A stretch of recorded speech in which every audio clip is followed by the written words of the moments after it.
Thank you and welcome everybody. We got a lot of items to get through today, so let's go ahead and dive in. When we start with the consent calendar. Is there any public comment on the consent items? Hearing none, is there a motion? Move the consent calendar. Is there a second? Second. All in favor say aye. Aye. Aye. That passes unanimously. We'll move on to item 2, Laurelwood Data Center. Staff, go ahead.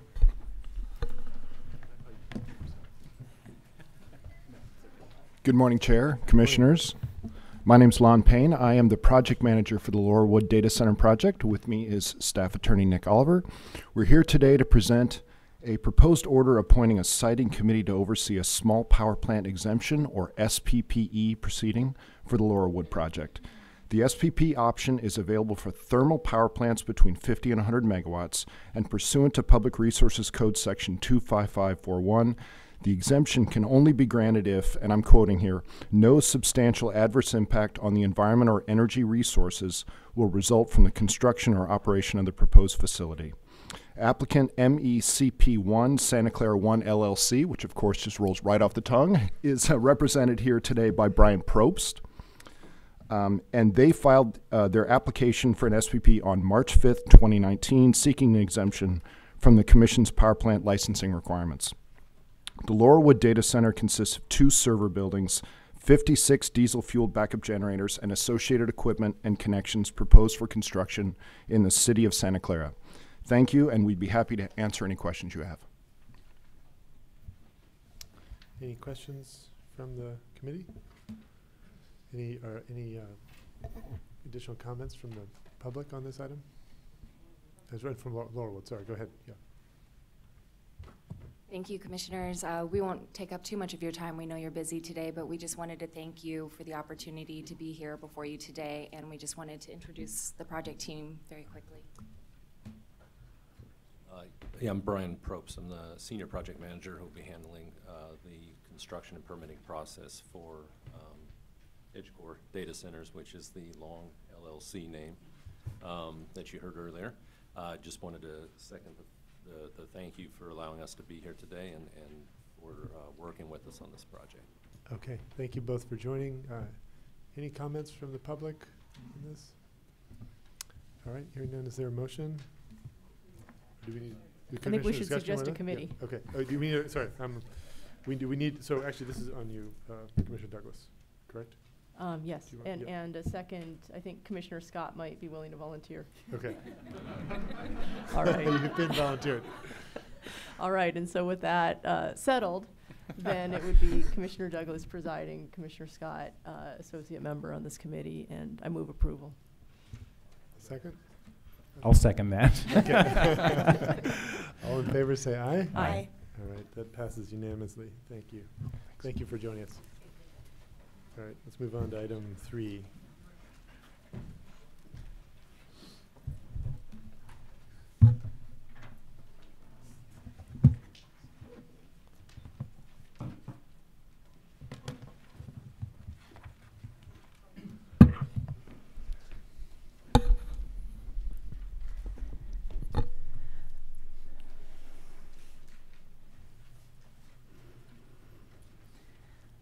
Good morning, Chair Hochschild and Commissioners. I'm Jennifer Martin Gallardo of the Chief Counsel's Office.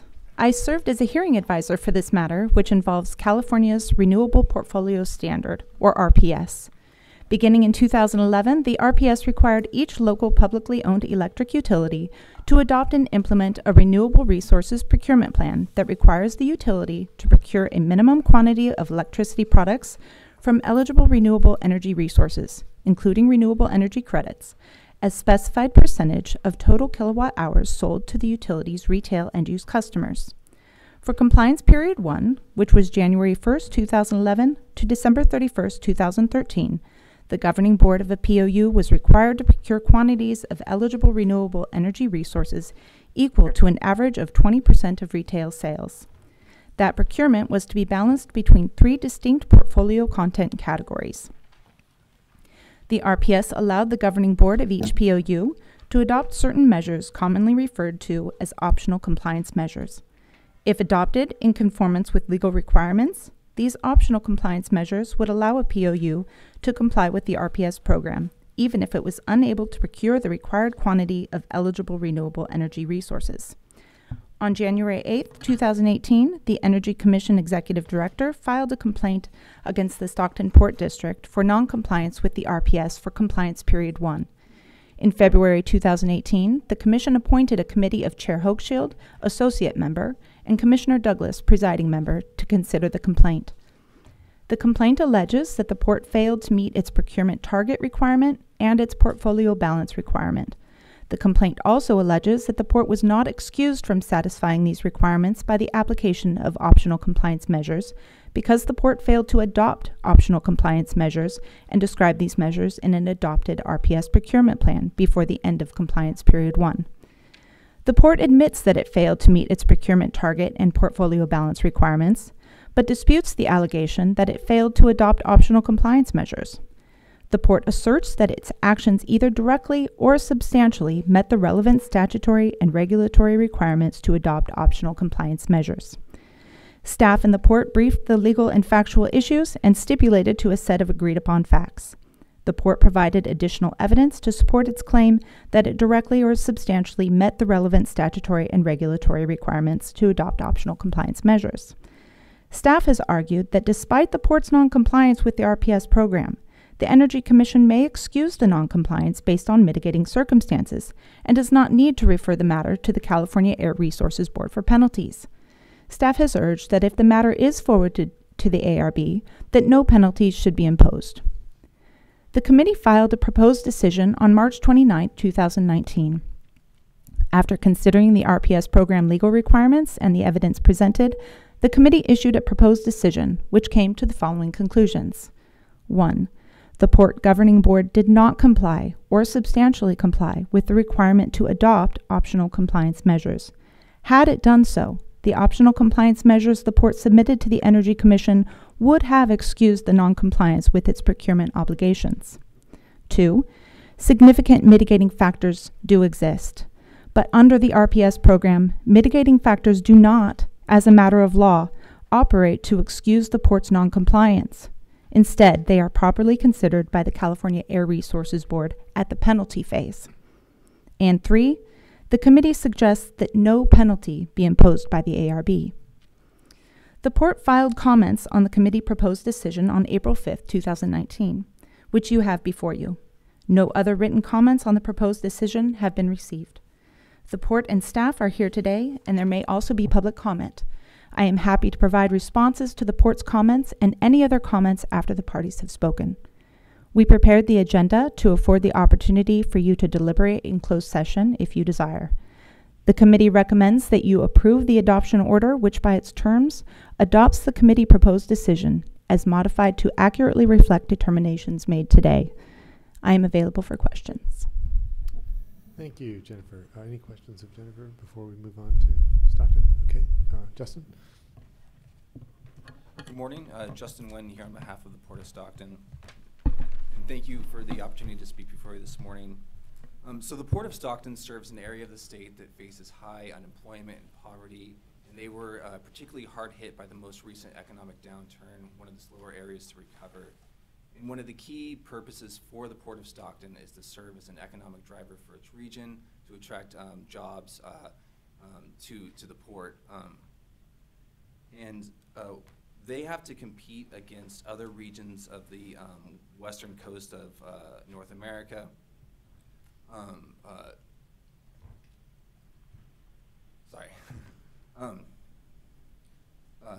And the main reason that the port began providing electric service was to provide an added economic incentive to attract additional businesses to locate in the Port of Stockton's area.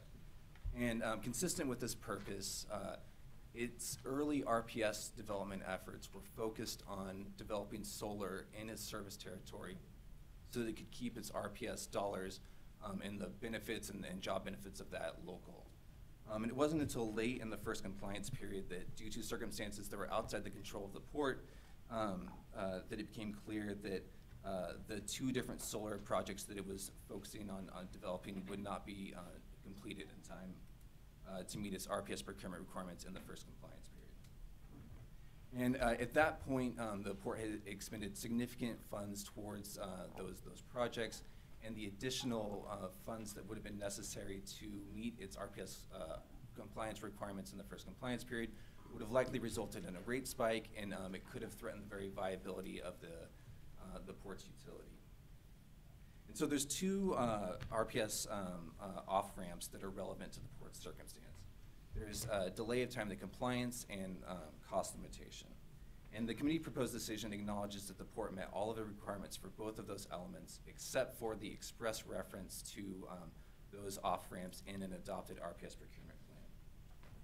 And the port acknowledges that it didn't take that specific action, but it has argued that its actions in total substantially comply with the RPS requirements and with the intent of the overall RPS program, including the development of new additional RPS resources, particularly those located in disadvantaged communities.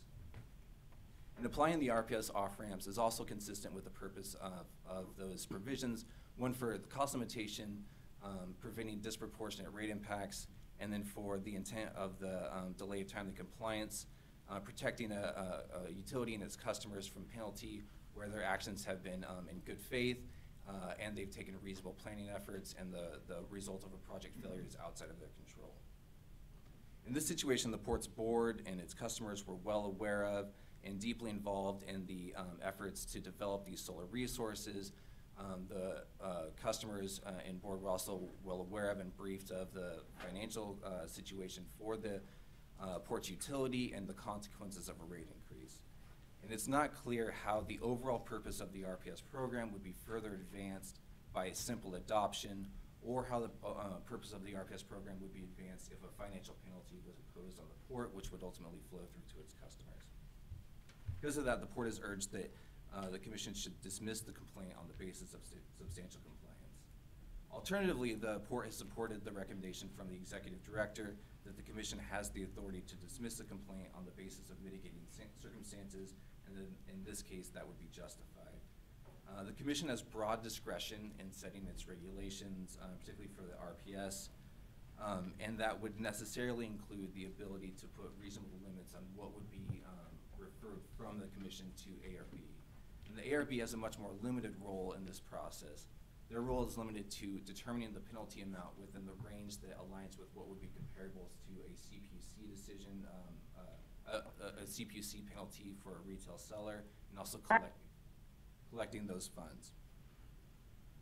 If the commission determines that due to mitigating circumstances, or as in this case where the applicable penalty imposed by the CPUC would be a waiver, there would be essentially no penalties, and in that case it doesn't make sense to refer this to ARB.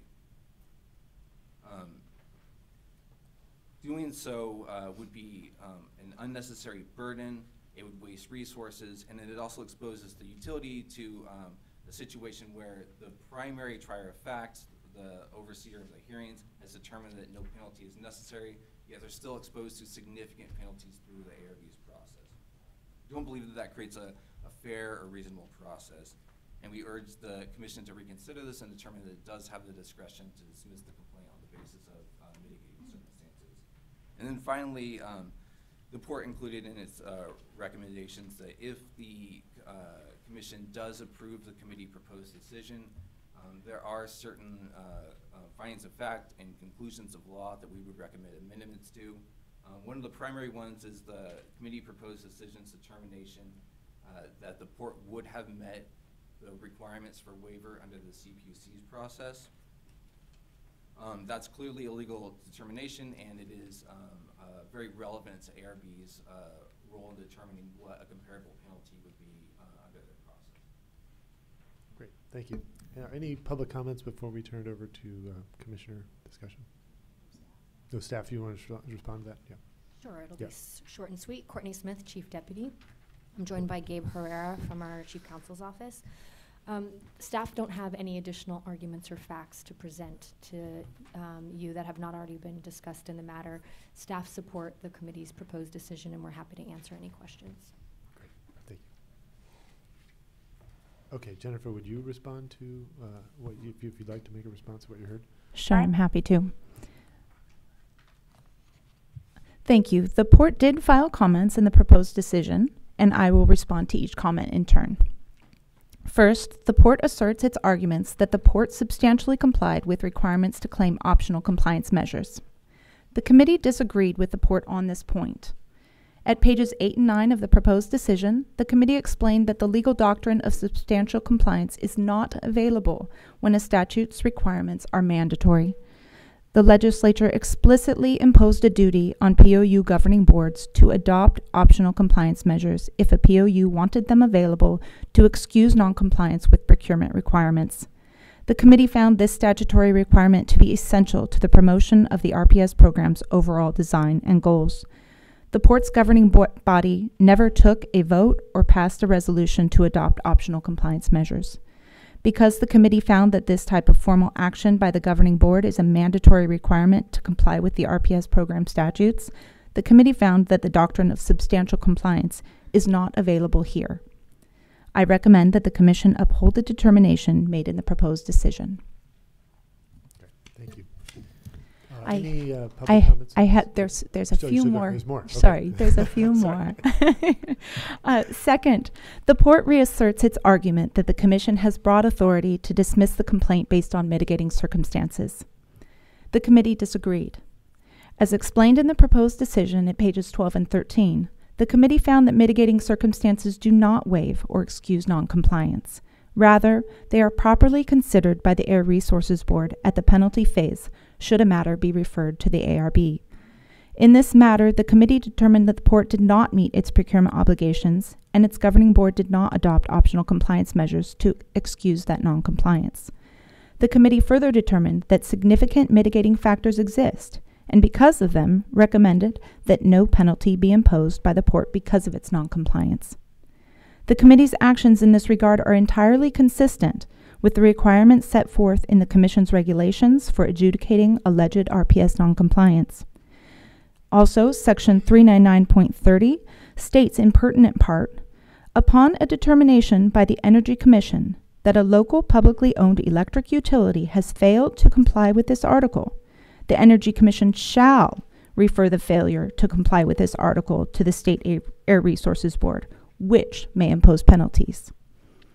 While the executive director has discretion whether the facts of a particular situation warrant a complaint, once a complaint is submitted to the commission and the commission finds that there was noncompliance, the statute leaves no discretion. The Energy Commission shall refer the failure to comply to the ARB. Furthermore, the Public Utilities Code does not indicate that the Energy Commission can dismiss a complaint based on mitigating circumstances. In fact, there is no mention of mitigating circumstances in the RPS program statutes.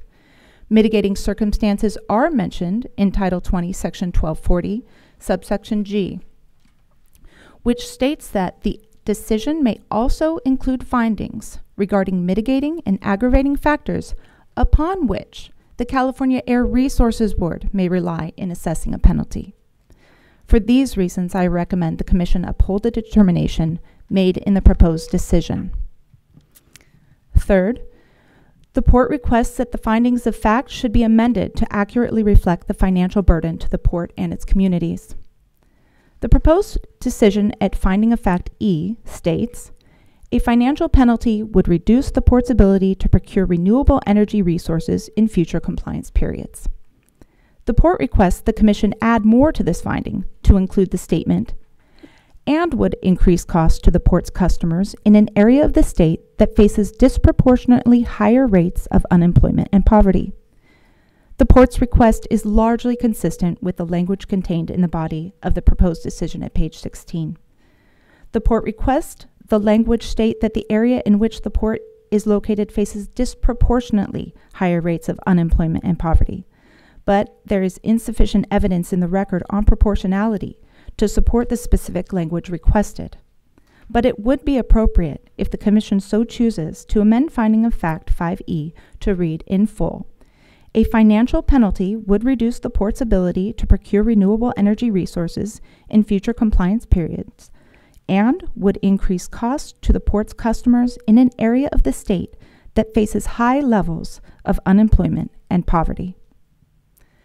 Finally, The Port requests the addition of 3 conclusions of law regarding comparable penalties. The first is the regulatory requirement that suggests penalties be comparable to penalties adopted by the California Public Utilities Commission for noncompliance with an RPS requirement for retail sellers. The second is a statutory requirement that specifies the mandatory reasons that the CPUC may grant a waiver to a retail seller. And the third is a request to add a conclusion that the Port met all requirements for the Section 39915 Subdivision B5B standard for waiver under the California Public Utilities Commission's adopted waiver process, and therefore a comparable penalty is a full waiver. The first 2 requests are reasonable and entirely consistent with the language of the proposed decision. The third, however, is not supported by the decision or law. Under Energy Commission regulations, the Commission's decision to suggest no penalties must be comparable to penalties adopted by the CPUC for noncompliance by retail sellers. To comply with that requirement, the Committee's proposed decision generally compared the requirements of the delay of timely compliance optional compliance measures to the CPUC's waiver requirements for a retail seller. The decision noted that the CPUC has not yet issued a decision on the waiver requests that it has before it for compliance period 1. Because the CPUC's process has never been completed, a thorough comparison between the Energy Commission's delay of timely compliance, optional compliance measures, and the CPUC's waiver requirements cannot be made. Moreover, the CPUC's waiver process for retail sellers is not identical to or fully aligned with the requirements imposed by the RPS program for POUs. Thus, neither the Committee nor the Commission can find as a matter of law that because a POU such as the Port would arguably satisfy inapplicable waiver provisions upon which retail sellers might rely, that such satisfaction excuses or waives POU's noncompliance with clearly applicable RPS program requirements. The RPS imposed different obligations on retail sellers and POUs and provided them different compliance opportunities. Thus, the proposed decision finds noncompliance, but recommends no penalty for the Port based on mitigating factors. It properly does not go so far as to state the Port's noncompliance is waived. In addition to the comments from the Port, I want to point out that the proposed decision includes an improper reference to Title II at Conclusions of Law numbers 7 and 9. Those need to be changed to Title 20. That concludes my responses to comments. Thank you. You're welcome. Yeah, would you like to respond to any of that, Justin? Yes, thank you. So on the final point, between ARB and the CEC, we've argued that the CEC is in a much better position to evaluate both the statutory RPS requirements because of their experience with the POU regulations and their broader role in the RPS, but also in understanding what the CPUC requirements would be because of their coordination throughout the last 10 years in implementing RPS regulations. So I believe that it's more appropriate for the CEC to weigh in on whether or not the Commission or the Port would have met the RPS requirements as applicable to a retail seller than for ARB to determine that. And that this would be the appropriate process because we could comment on that as compared to the ARB's process, which is more along the lines of settlement negotiations, as I understand what it was intended to be. And so leaving that as an unconfirmed issue, I think is a concern for the Port, particularly because ARB has not adopted any specific regulations for RPS penalties, and so we don't have a clear view right now of what that process will look like. It's our understanding that there was an effort in 2016 to develop those regulations that didn't. Those were never adopted. It's our understanding now there may be guidance provided, but essentially we're having to go through this process and finalize what the Commission's decision looks like before we understand what ARB will do. Thank you. For the record, that was Justin Wynn speaking on behalf of Stockton. Because we don't have a court reporter, our public advisor reminds me everyone needs to say their name before they speak for the record. Is there any public comment on this item before we do committee discussion? Hearing none, Commissioner Douglas. Thank you, Chair Hochschild. So I do have a number of comments on this item, and of course the the committee on this item, the chair and myself have been through a number of proceedings and listened carefully to all of the parties and the materials that they submitted to the committee. And I will say that for my part, I have some sympathy with what the port is saying in terms of its position of being a small utility whose primary business model is not providing electricity, it's running a port, and which made a very clear effort to comply with the RPS in compliance period 1 by building renewable energy in its service territory and bringing projects online. And I don't think there's any doubt in the committee's mind that that effort was real and sustained and serious. And in addition, we see that the port is in compliance as we look at compliance period 2, and we have every reason to expect that the port will continue to implement the RPS in compliance with state requirements, and that's something that we are happy to see.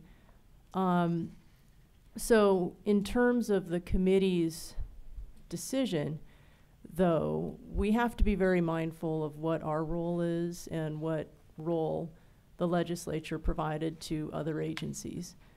And we have to be very mindful of the difference between words like may and shall in the statute. And when the committee looked at the legal requirements in the statute and considered our discretion to apply mitigating circumstances in the way that was requested, our determination was that the statute really, really directed us to send this matter to ARB, and that the statute gave us the option, should we choose, of recommending a penalty amount, which we proceeded to do, and we recommended no penalty. It's a new program. It's a it was the first compliance period of a new program, and there were a number of factors that we went through and we laid out better in the decision than I will orally right now. But we made that recommendation based on the record that we had and that the port and staff helped us develop. I recognize that ARB does not have regulations in place to address matters for enforcement from the RPS that we send to them. And we also, we did look closely because we knew that the ARB would have to consider what level of penalty would be imposed by the PUC. So we did look closely at what the PUC has set out in that area. But the PUC has not implemented its procurement expenditure limitation program. And while we have a general idea of the way that the PUC has set out to structure its program, we do not have nearly enough information nor on how they would implement it, given that it hasn't been implemented, nor can we, as a matter of law, stand in the PUC's shoes to say that they absolutely would have found this or that under their program. We did what I think is what we could do to look at the general operation of their program and say, based upon what we know today, it seems to us that the Port of Stockton would have fallen into the category that would have allowed it to be granted a waiver. And that supports our recommendation of no penalty. Thanks. I have nothing to add to that except that I think this strikes the right balance. The legislature cares very much about POU compliance with the RPS, and I think our recommendation of no penalty was sufficient. Are there other comments? Chair Hochschild, let me make one more comment, and then Sure. We'll go to other commissioners. And I realize that I didn't address the question of the importance of the POU board actually adopting the RPS plan, which as we note in the decision, if they had gone through the step of actual adoption, we wouldn't be here today. And part of this is looking at the statute and seeing that from the words on paper, it certainly looks like the legislature placed great importance on the role of the POU governing boards as governing boards, as entities that make these decisions and make them on the record and through official processes, and that taking these matters up to that level is, in my view, an inherent part of the RPS construct. And that's why, while the arguments for substantial compliance, while there were arguments for substantial compliance, and we looked closely at those arguments, when it came to the question of whether that was enough in the absence of the governing board taking this up at a meeting and as intended by the statute, it was our conclusion that it wasn't quite there. Okay, thanks. Commissioner McAllister? Yeah, I just wanted to say I do support keeping this in the deliberative realm. I think that's critical, and it's part of the RPS, having everybody up their game and maintaining transparency. And that's, I think, a valuable outcome of the RPS, right? And so a decision to refer to ARB is, I think, sending that signal that we're taking that seriously. I guess I had a question for the committee. Have there been, is there any, so I want to just acknowledge that, we are in some way experts in these issues, and we do run the program. And so I would hope that ARB would rely on us and our record and our expertise to understand the situation in a substantive way and come to a conclusion and, at least listen to our recommendation and make their decision. I guess I won't ask you to speculate on whether you think that'll happen, but I think, from what I know about the collaborative nature of the agencies, I don't have any reason to expect that would not happen, right? I think that obviously when in the adjudicative framework, when we are actually hearing a complaint, we cannot call ARB and say, what would you think? And we did not. And what we did do is we laid out, in our role as finders of fact, we laid out the facts and applied them to the law as clearly as we could, and in order to create a record that that the commission will vote on and that will go to ARB. And I can ask, and I do think that there is a realm of interagency collaboration in terms of how this program works and what ARB does, that when we are past the adjudicative stage, we may wish to pay some attention to. But we really focused on the role that was given to us, and within our realm, it was to hear these issues and write a decision that laid them out as clearly as we could. Great. Commissioner Scott?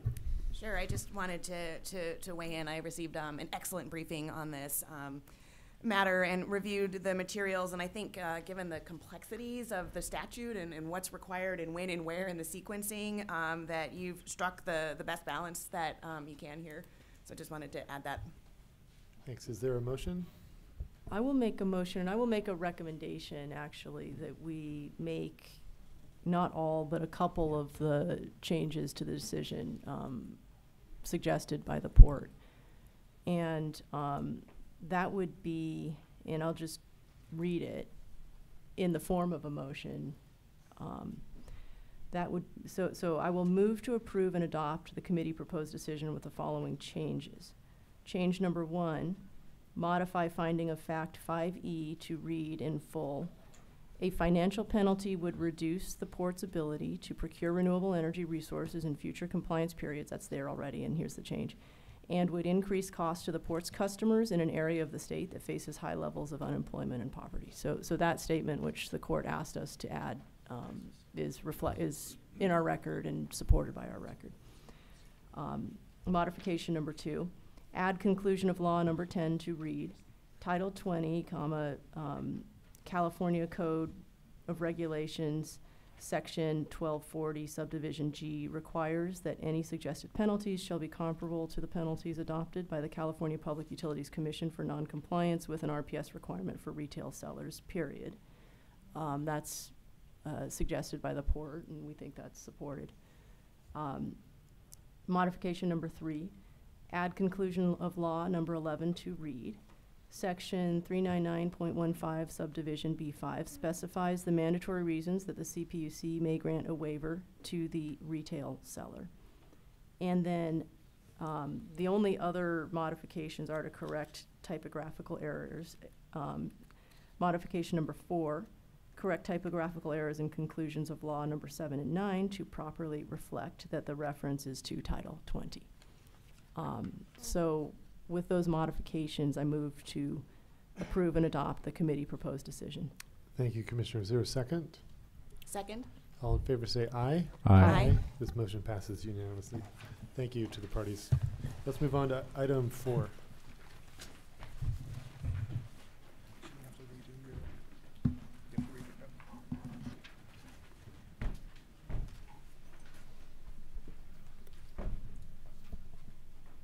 Southern California Public Power Authority, Michael Nyberg.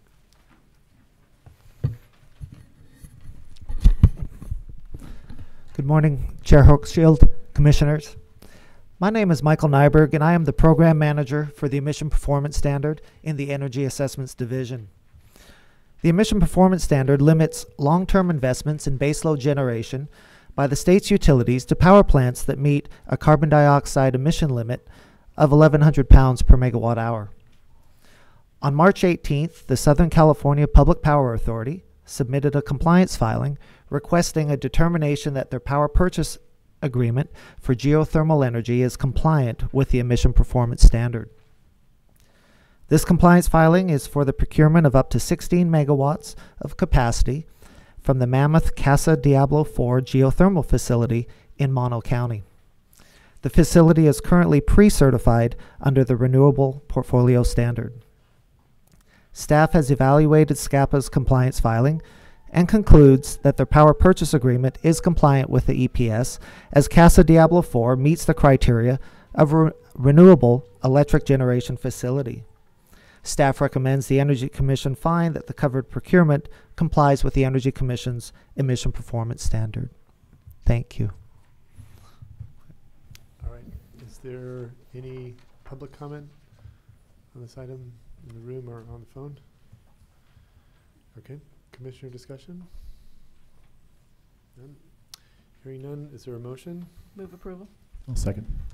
All in favor say aye. Aye. This motion passes unanimously. Let's move on to item 5. Thank you.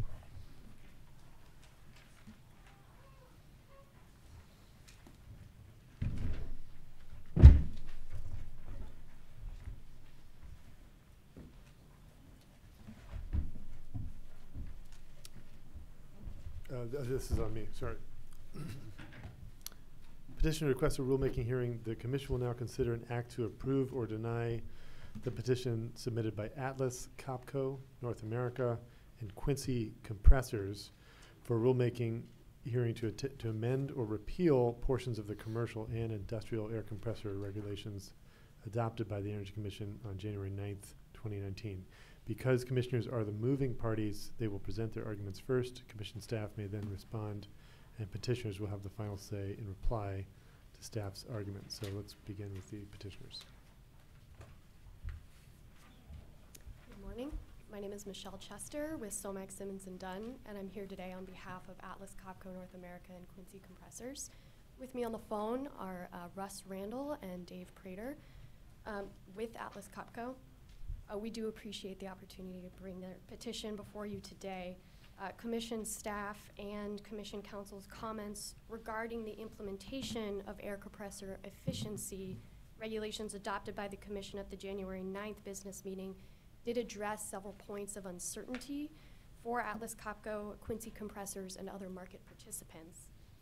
Specifically, these comments were regarding manufacturers' ability to rely on prior test results in certifying compliance with new compressor efficiency standards, to use a single machine in certifying compliance, and to rely on past results of ISO 1217-2009 testing to certify compliance. These clarifications provided at the business meeting were responsive to Atlas Copco's comments made prior in the proceeding, but they are not reflected in the plain language of the regulations. And for this reason, Atlas Copco submitted a request to staff to issue a regulatory advisory and subsequently filed this petition to request a rulemaking hearing. But prior to today, staff did issue a proposed order containing findings that addressed those 3 points of uncertainty that I noted. And while unusual, we are here today to request that the commission deny the petition and enter the order as proposed by staff, because it does contain the findings with clarity to all of our concerns.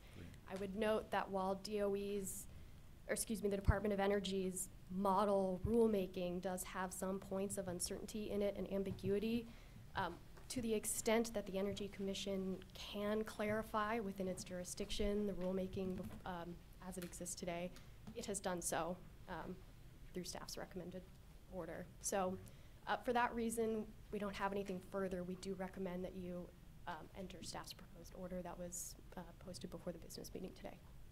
Thank you, Michelle. Good to see you back at the Energy Commission. Thank you. Staff? Hello, this is Jared Babula, Staff Counsel. Staff affirms the content of its memo and continues to recommend adoption of the proposed order denying the petition. Technical staff is here to answer any questions you may have. Thanks. Okay. Are there any comments from the public on this item? If not, let's turn it over to commissioner discussion. This is a terrific outcome. Nobody wants to sort of go through a process that turns out not to be necessary, and I'm a strong believer in getting consensus where possible. So I really want to thank you and Atlas Copco and Jared, certainly Alex, and staff, Kristen and her team, and led by Alex. So I think this is a good outcome. Certainly agree with the persistent kind of vagueness at the federal level, and we'll kind of have to wrestle with that going forward. But I think we're doing what we can do at the state, and we do need clear rules. We do need testing that matters. That does matter, and so and we do need consistency in that. And so I think we've gotten to a point where we've essentially gotten to the finish line that we can for now. Support dismissing the petition. Any other comments? Okay. Is there a motion? Great. I'll move this item. Is there a second? Just for the, excuse me, actually you can't just move the item because the way that it's framed needs you to make a declarative statement that you are in fact denying the petition and recommending adoption of the proposed order presented by staff. Okay. Can you do that? Okay. So I move that we deny the petition and adopt the order as proposed by staff. Second. All in favor, say aye. Aye. Aye. This motion passes unanimously. Thank you. Thank you. Let's move on to Council. item 6. Diversity update regarding the implementation of the Energy Commission diversity commitment. Alana Matthews.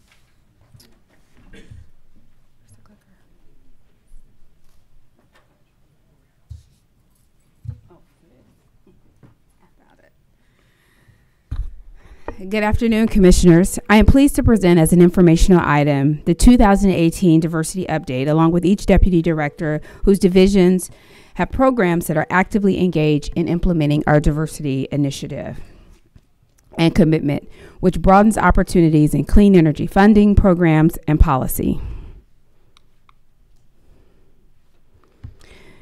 As you may recall, in 2015, the Energy Commission adopted the diversity resolution, which recognized that Californians' promise, successes, and innovation stem from the rich and diverse qualities and abilities of its people. Accordingly, through this resolution, the Energy Commission formally committed to increase participation of diverse business enterprises in our funding programs, which includes minority-owned, women-owned, disabled veteran-owned, and LGBTQ-owned businesses. Increase Energy Commission program benefits to all Californians, including those in disadvantaged and low-income communities. And additionally, in recognizing the value and benefits of diversity of thought, talent, and perspective, we also committed to increase the diversity of the workforce and procurement opportunities to ensure our energy planning and policy efforts reflect the rich diversity of our state. This commitment was put into action by establishing the formerly Diversity Working Group, now the Diversity Steering Group, which serves as the platform for each division to coordinate diversity efforts, share ideas and information, and establish metrics for tracking and measuring our performance. The metrics for our performance are captured in 3 areas. Number 1, funding program opportunities, which includes amounts awarded to diverse business enterprises and for projects that are awarded that benefit disadvantaged and low-income communities. 2, outreach activities, which includes how many outreach activities did each division sponsor or how many did they attend, which may have been hosted by an external organization. And thirdly, what are the program or policy changes that have been put in place to ensure that our programs and policy benefit disadvantaged and low-income communities, either target disadvantaged communities or targeted inclusion of diverse different entities? Accordingly, each division's 2018 diversity update will present on their performance in the following areas. First, the program funding opportunities. Second, the outreach activities, if applicable. And third, any program or policy changes. This is just a brief overview of what the Commission has done in 2018, which includes investments of over $337 million in disadvantaged communities and low-income communities. Outreach activities include community meetings, stakeholder workshops focused on disadvantaged communities, monthly communications such as an e-blast or newsletter, interagency collaborations with other agencies such as the CPUC or ARB that focus on disadvantaged communities, and then also making sure that we include our tribal communities. And lastly, our program policy changes as an overview includes targeted investments, expanding program benefits, and having diversity focus tracking or metrics within different programs. So we will start first with the Fuels and Transportation Department with Kevin Barker. Thanks, Alana. Good morning, Chair, Vice Chair, Commissioners. I'm Kevin Barker with the Fuels and Transportation Division. Oh, next slide, please. Oh, thank you. This slide captures at a high level our funding of key activities in 2018. As you can see, we roughly funded about $45 million of 2018 funds in disadvantaged communities. These funding come from the Alternative and Renewable Fuel and Vehicle Technology Program, or ARFVTP. We also had major outreach efforts throughout the state, both for ARFVTP and a subset of that for the California Electric Vehicle Infrastructure Program, or CALI-VIP. In 2018, the Fuels and Transportation Division released a solicitation to identify and replace the oldest, dirtiest diesel school buses in California. Buses were selected based on a combination of bus age, the district's disadvantaged community score, and the number of students in free or reduced meal plans. Based on the strong interest we received, we believe that we have the opportunity to replace old diesels with new electric school buses in the locations where we need them the most. This includes, for instance, 10 buses at the Fontana Unified School District in San Bernardino County. It also has 5 buses in Linwood, Inglewood area in LA County. Both of these areas have more than 80% of the students enrolled in free or reduced meal plans. While most of the funding available will be for electric school buses as well as infrastructure, compressed natural gas replacement buses are also awarded to districts where route profiles are not suited for electric school buses. CALI-VIP provides the Energy Commission the ability to target disadvantaged and other communities to ensure access and benefits for electric vehicle charging to accrue to all Californians. The program includes a 25% carve-out for disadvantaged communities. In 2018, Cali VIP's first infrastructure project, the Fresno project, continued to grow with funding reserved for over 200 connection ports. Last year, we also released the Southern California Incentive Program, infrastructure program, including chargers in Los Angeles, Orange County, Riverside, and San Bernardino. Approximately of those two projects, 40% of all funds went to disadvantaged communities, beating our requirement of 25%. In 2018, staff participated in career fairs statewide to raise awareness of career opportunities in the advanced transportation arena. Under a contract with Air VTP, Cerritos Community College District kicked off a project for 12 California high schools to introduce electric vehicle technologies to the existing automotive programs. And a side note, we've increased the funding to include this year to include 12 more high schools. Similarly, an agreement with the California Community College has provided funds to 15 colleges, many serving underrepresented communities, to train automotive technicians. In 2018, we also implemented awards for zero-emission vehicle mobility projects, including $750,000 awarded to a project to provide ride-hailing services to students traveling to Fresno City College from nearby rural areas. The participation cost is very affordable for students in this area at a flat rate of $42 per student each semester. Additionally, the project educates and demonstrates electric vehicle technology in underrepresented communities. The last thing I'll mention, in 2018, we began a process to identify the amount of Air VTP funding that has gone to diverse business entities, such as businesses that are women-owned, minority-owned, or disabled veteran-owned. We've collected Air VTP budgets for more than 250 primary funding recipients and more than 250 unique subcontractors. Knowing our current funding levels can help us identify how to improve our outreach, and also will set a baseline for measuring diversity engagements going forward in the future. Thank you.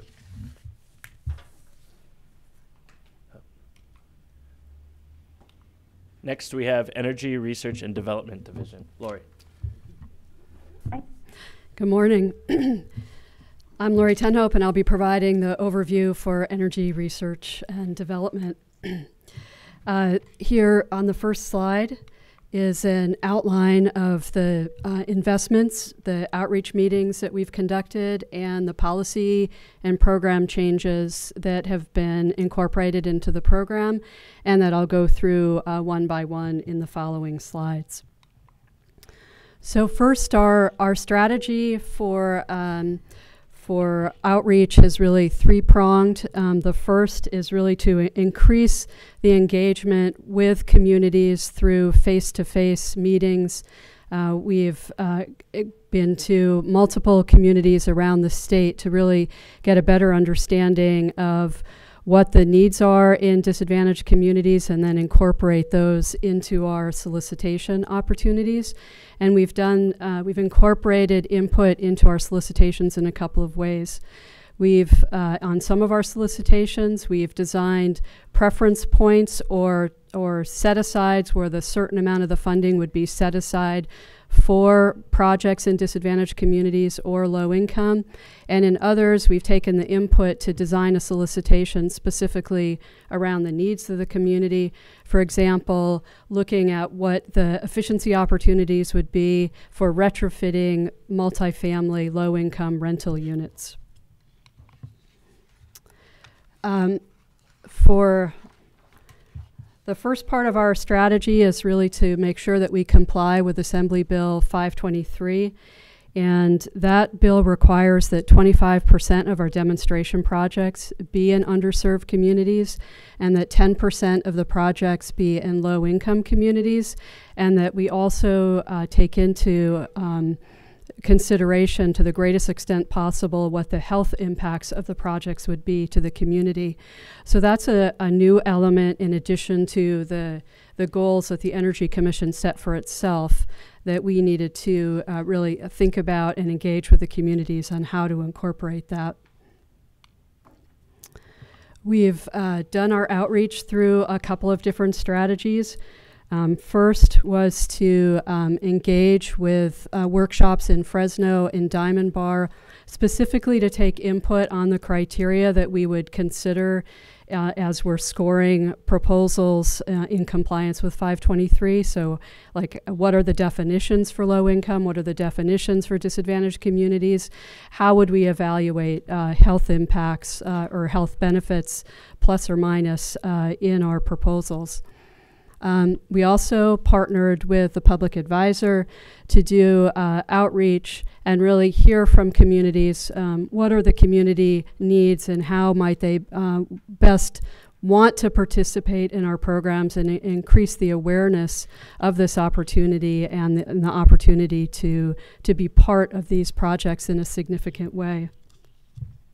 Those workshops in 2018 were held in Fresno, Diamond Bar, San Diego, Bakersfield, and Madeira.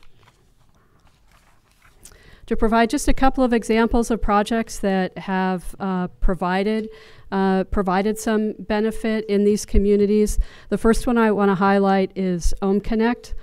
And OhmConnect is a software platform that allows customers to participate in demand response events. They've developed a very engaging platform, and they have hundreds of thousands of participants in their platform. But for our particular EPIC project, they specifically did outreach to engage representatives from disadvantaged communities, and about 15% of their participants in our projects represent those groups. And on average, the energy savings has been about 14% when a demand response event is called. And then the participants are compensated for their reduction. The second project to highlight is Build It Green. And Build It Green is evaluating several different low-income multifamily projects that are incorporating electric water heaters and electric space heating, and then building in displays that provide real-time information on how much energy is being used by the customers, and providing it in a very visible, green, yellow, red way that provides a really clear, quick assessment of energy use. And they'll be evaluating customers, whether this is effective in changing behavior, how customers feel about it, and what the savings are. The last project I wanted to highlight is a project on that represents the diversity that we're really want to incorporate into our awards, and it's Sunfolding, which is a women-owned business that was funded by EPIC. And it's now, many other people have recognized the kind of brilliance of their technology, and it's been recognized by industrial awards, significant multi-million-dollar federal awards, and recently an award from Bloomberg Pioneers in New Energy Finance. They have an air tracker that really reduces the materials that are required in the tracking system and significantly lowers the installation and operation costs. In summary, we've exceeded our legislative goals, and over a third of our demonstration projects in EPIC are in disadvantaged communities. We have 104 demonstration sites, and we're continuing. We're not really resting on our laurels. We're pleased with what we've done so far, but there's a lot more really to do to hear from each community. Each community has unique needs and really wants to be part of the dialogue of research projects in their community. And finally, just wanted to highlight a project that we're building that's a platform that allows engagement between communities, researchers, technology developers, and investors, and allows for future collaboration that would allow communities to be part of the dialogue and then the submittal of proposals to the Energy Commission. Thank you. And next is siting. Sean.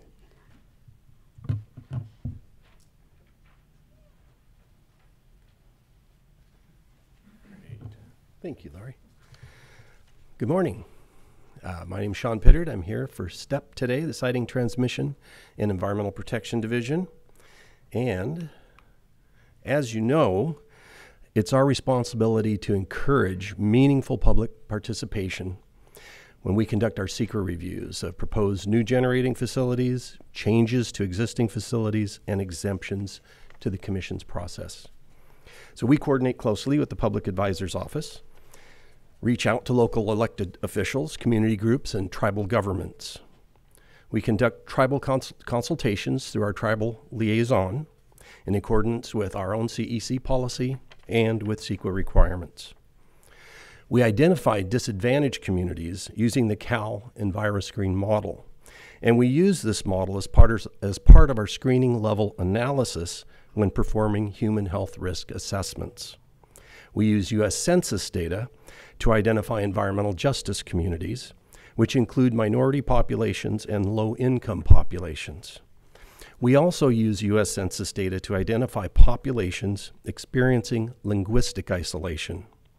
These are people who self-identify as speaking English less than very well. If 5% or more of the population self-identify as speaking English less than very well, multilingual notices and newspaper ads are published, and interpreters are made available at workshops and hearings. Two quick examples. In 2018, we completed our SECRA review of the Stanton Energy Reliability Center application for certification. Key documents were translated into Spanish, Korean, and Vietnamese. Interpreters were made available at public meetings, and now, as today, we assigned a committee for the Laurelwood small power plant exemption. We're reaching out to the local environmental justice groups, and we've identified populations for whom we will be translating documents into Mandarin Chinese. Thank you. Energy efficiency. Good morning, Commissioners. Kristen Driscoll for the Efficiency Division. The Efficiency Division is responsible for investments in disadvantaged communities primarily through its Proposition 39 K-12 program, resulting in $247 million in approved energy expenditure plans in 2018. We also recently adopted the Clean Energy in Low-Income Multifamily Buildings, or CLIME Action Plan, in November 2018, and I'll talk a little bit more about each of these programs. Of the $1.5 billion approved in energy projects under the Proposition 39 program, about 69% of those projects, or a little over $1 billion, 69% of the funding, or a little over $1 billion, went to disadvantaged local education agencies, or LEAs. The Proposition 39 program defines disadvantaged communities based on participation in the free and reduced price meal program, similar to the school bus replacement program. This program is winding down, and remaining funds in the program are being rolled over to the school bus replacement program that Mr. Barker described earlier, as well as to a competitive Energy Conservation Assistance Act education no-interest loan program. In November 2018, the Energy Commission adopted the CLIME Action Plan. 47% of low-income residents of California live in multifamily housing, the majority of which is aged, predating modern energy codes, meaning they're pretty energy inefficient. These communities lack access to distributed energy resources such as energy efficiency, renewable energy, and electric vehicle infrastructure. And a lack of coordination across the state's programs that target these communities make it more difficult to get these distributed energy resources to low-income multifamily buildings. To address this inequity, the CLIME Action Plan established 5 goals that are designed to increase access to clean energy resources for the owners and residents of multifamily buildings. And we are now in the implementation phase of this plan, so hopefully at next year's update, I'll have something to update you on. Thanks. Next, we'll have Natalie from the Renewable Energy Division. Good morning, Chair, Vice Chair, Commissioners. Natalie Lee with the Renewable Energy Division, and I have the pleasure of providing you a brief summary of some of our programs that seek to ensure that we are addressing all Californians and California's most vulnerable communities. The Renewable Energy Division strives to address diverse communities in all programs. Among our programs, we administer 3 funding opportunities where we can track our impact to reach these communities.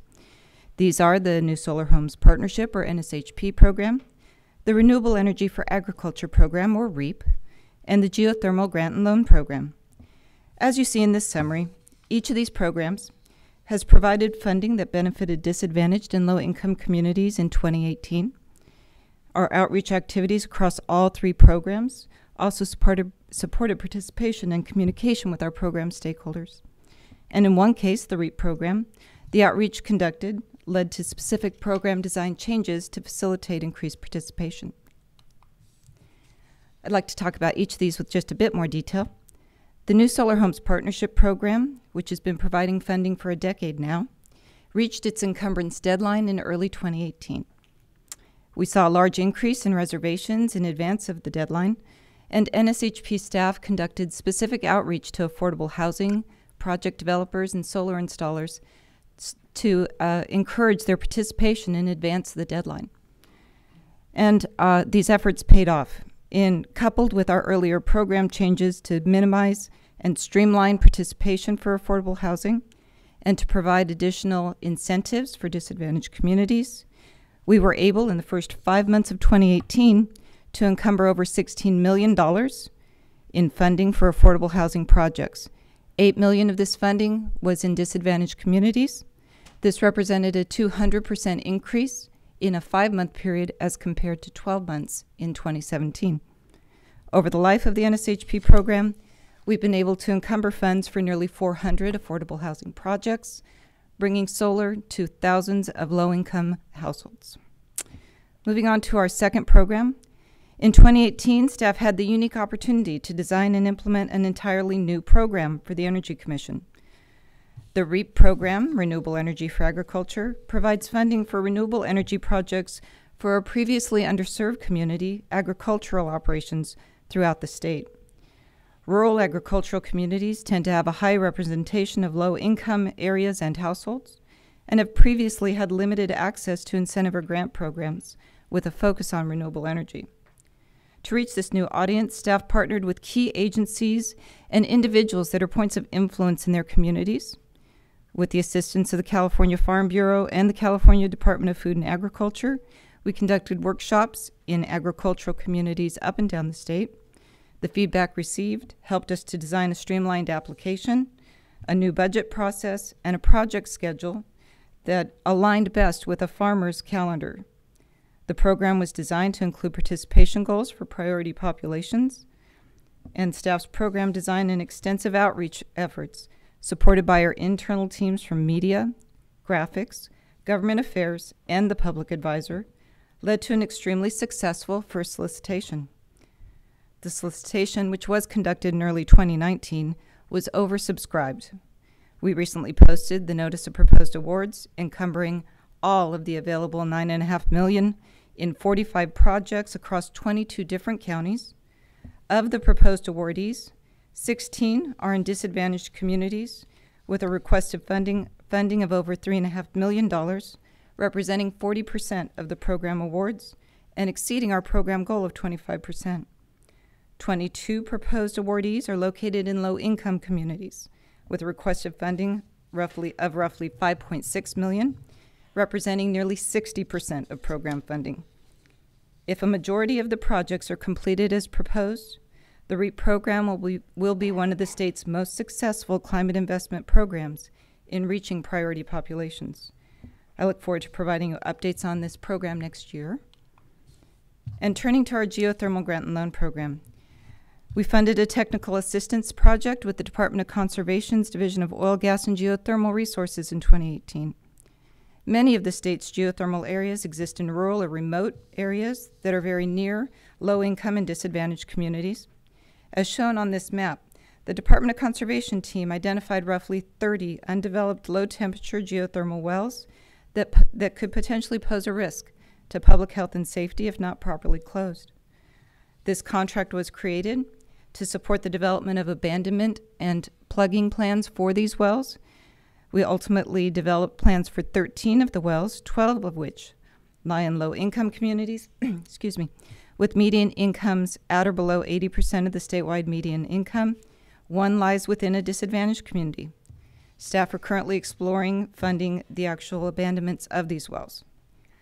In addition to the technical contract, geothermal staff are working with Chair Hochschild to coordinate a workshop, or we did coordinate a workshop in late 2018 to explore the opportunity to increase recovery of lithium and other minerals from geothermal brines in the Salton Sea region of the state. The Salton Sea area has experienced significant environmental degradation, and the region is also economically disadvantaged, with large areas meeting the state's criteria as disadvantaged communities or both disadvantaged and low income. Increasing the recovery of lithium and other minerals from the geothermal brines could potentially provide environmental and economic benefits to this region and to the state as a whole.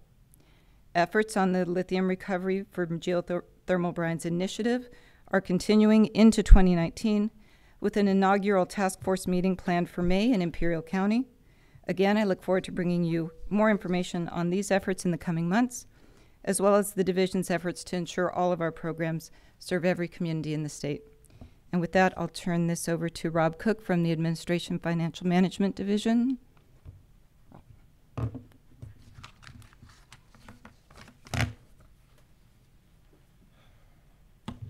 Good morning, Chair and Commissioners. I'm Rob Cook with the Administrative and Financial Services Management Services Division, and here to talk to you about a couple of things that we do in admin. First up is for the agreements and goods and services that we acquire to support the operations of the Commission. We're obligated to, there's a statewide goal of 25% of that spend to be done with small businesses and 3% of that spend to be done with disabled veteran business enterprises. In 2018, we spent about $17.8 million supporting our programs and operations. And some of our large contracts unfortunately go to organizations that are simply not eligible for, they don't qualify as small businesses or DVBs. So we have to make up ground in other places. So fortunately for us, our business services operation was very aggressive and achieved 43% of their spend with small businesses. And our IT goods and services, we achieved about a 32% small business spend and 7% disabled veteran business spend. So for the first time in 3 years, we actually met both goals, which was great progress. Now, one of the other contributions that my division helps with is staff diversity. The first effort I'll talk about is our effort with UC Merced. And UC Merced is one, it's the newest of the UC campuses. It's also highly ethnically diverse. It is substantially California residents that attend the university, and they represent the diversity of California. Also with this campus, 91% of the students are eligible for some form of financial aid, and 71% of the students are the first member of their family to go to college. That's why we chose this school. And one of the key elements we had great ground support at the school. They're very welcoming, and they love to help put their students in front of us. Also, our divisions represented themselves very well. I asked each division to provide me with a very relatable, outgoing individual, and they all delivered. We had a great crew that we took down there, including one of our renewables representatives is a former, an alumnus of UC Merced, who 2 years ago was sitting in the audience at a similar event. And so what we did was a wraparound, what I call a wraparound effort at UC Merced. We went in with a Energy Commission solo event where we had very casual conversations with a number of students. We also signed up some of them for our energy analyst exam. We then followed that up with representation at a career fair that was, we were one of hundreds of representatives there, but career fair. And then later we took our energy analyst exam to the school. And we had 15 students sign up for the exam. 12 actually took it. Based on our usual numbers, that's great. That's a great outcome. When we host the exam here, we typically have about a 50% drop-off in the number of students who take the exam. And so our hit rate was really, really quite good. And if you think about it, a student at UC Merced who may be struggling financially, it might be a little bit difficult for them to make a Saturday morning exam here at the Energy Commission, but it's much easier to take. We worked with their schedules and proctored the exam over the course of a full day, and we were able to accommodate them on their home turf. The other effort has to do with our Diversity Career Fair. We're coming up on our 4th annual Diversity Career Fair on April 25th. And some of the improvements that we put in place for 2018 were to help simplify and make ourselves a little bit more accessible. Our human resources staff were on hand to counsel and encourage folks to into classifications that their backgrounds would support. And then we provided on-the-spot exams for people so that we can actually get a conversion factor. We can actually make it easy. The one unfortunate aspect of the civil service process is it's difficult for everybody, and we're trying to simplify and make it more accessible. And with that, I hand things over to Alana. Thank you. And I just want to highlight 3 additional efforts that we have to implement our diversity initiative. One is the energy equity indicator. So in 2018, I know that they worked on the 2019 update. I don't know if it's out yet, but then also providing opportunities for public input. We also kicked off our joint advisory disadvantaged communities advisory group, and that's actually the next item on the agenda. So they provided recommendations to both the CPUC and our Energy Commission clean energy programs. They're an ambitious group. They held 6 meetings and probably would have had more if we had more months in the year.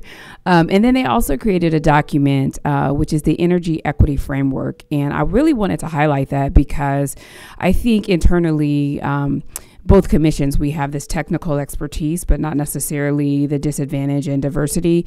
And so they really laid out what an equitable program should look like and what are the components that it should include.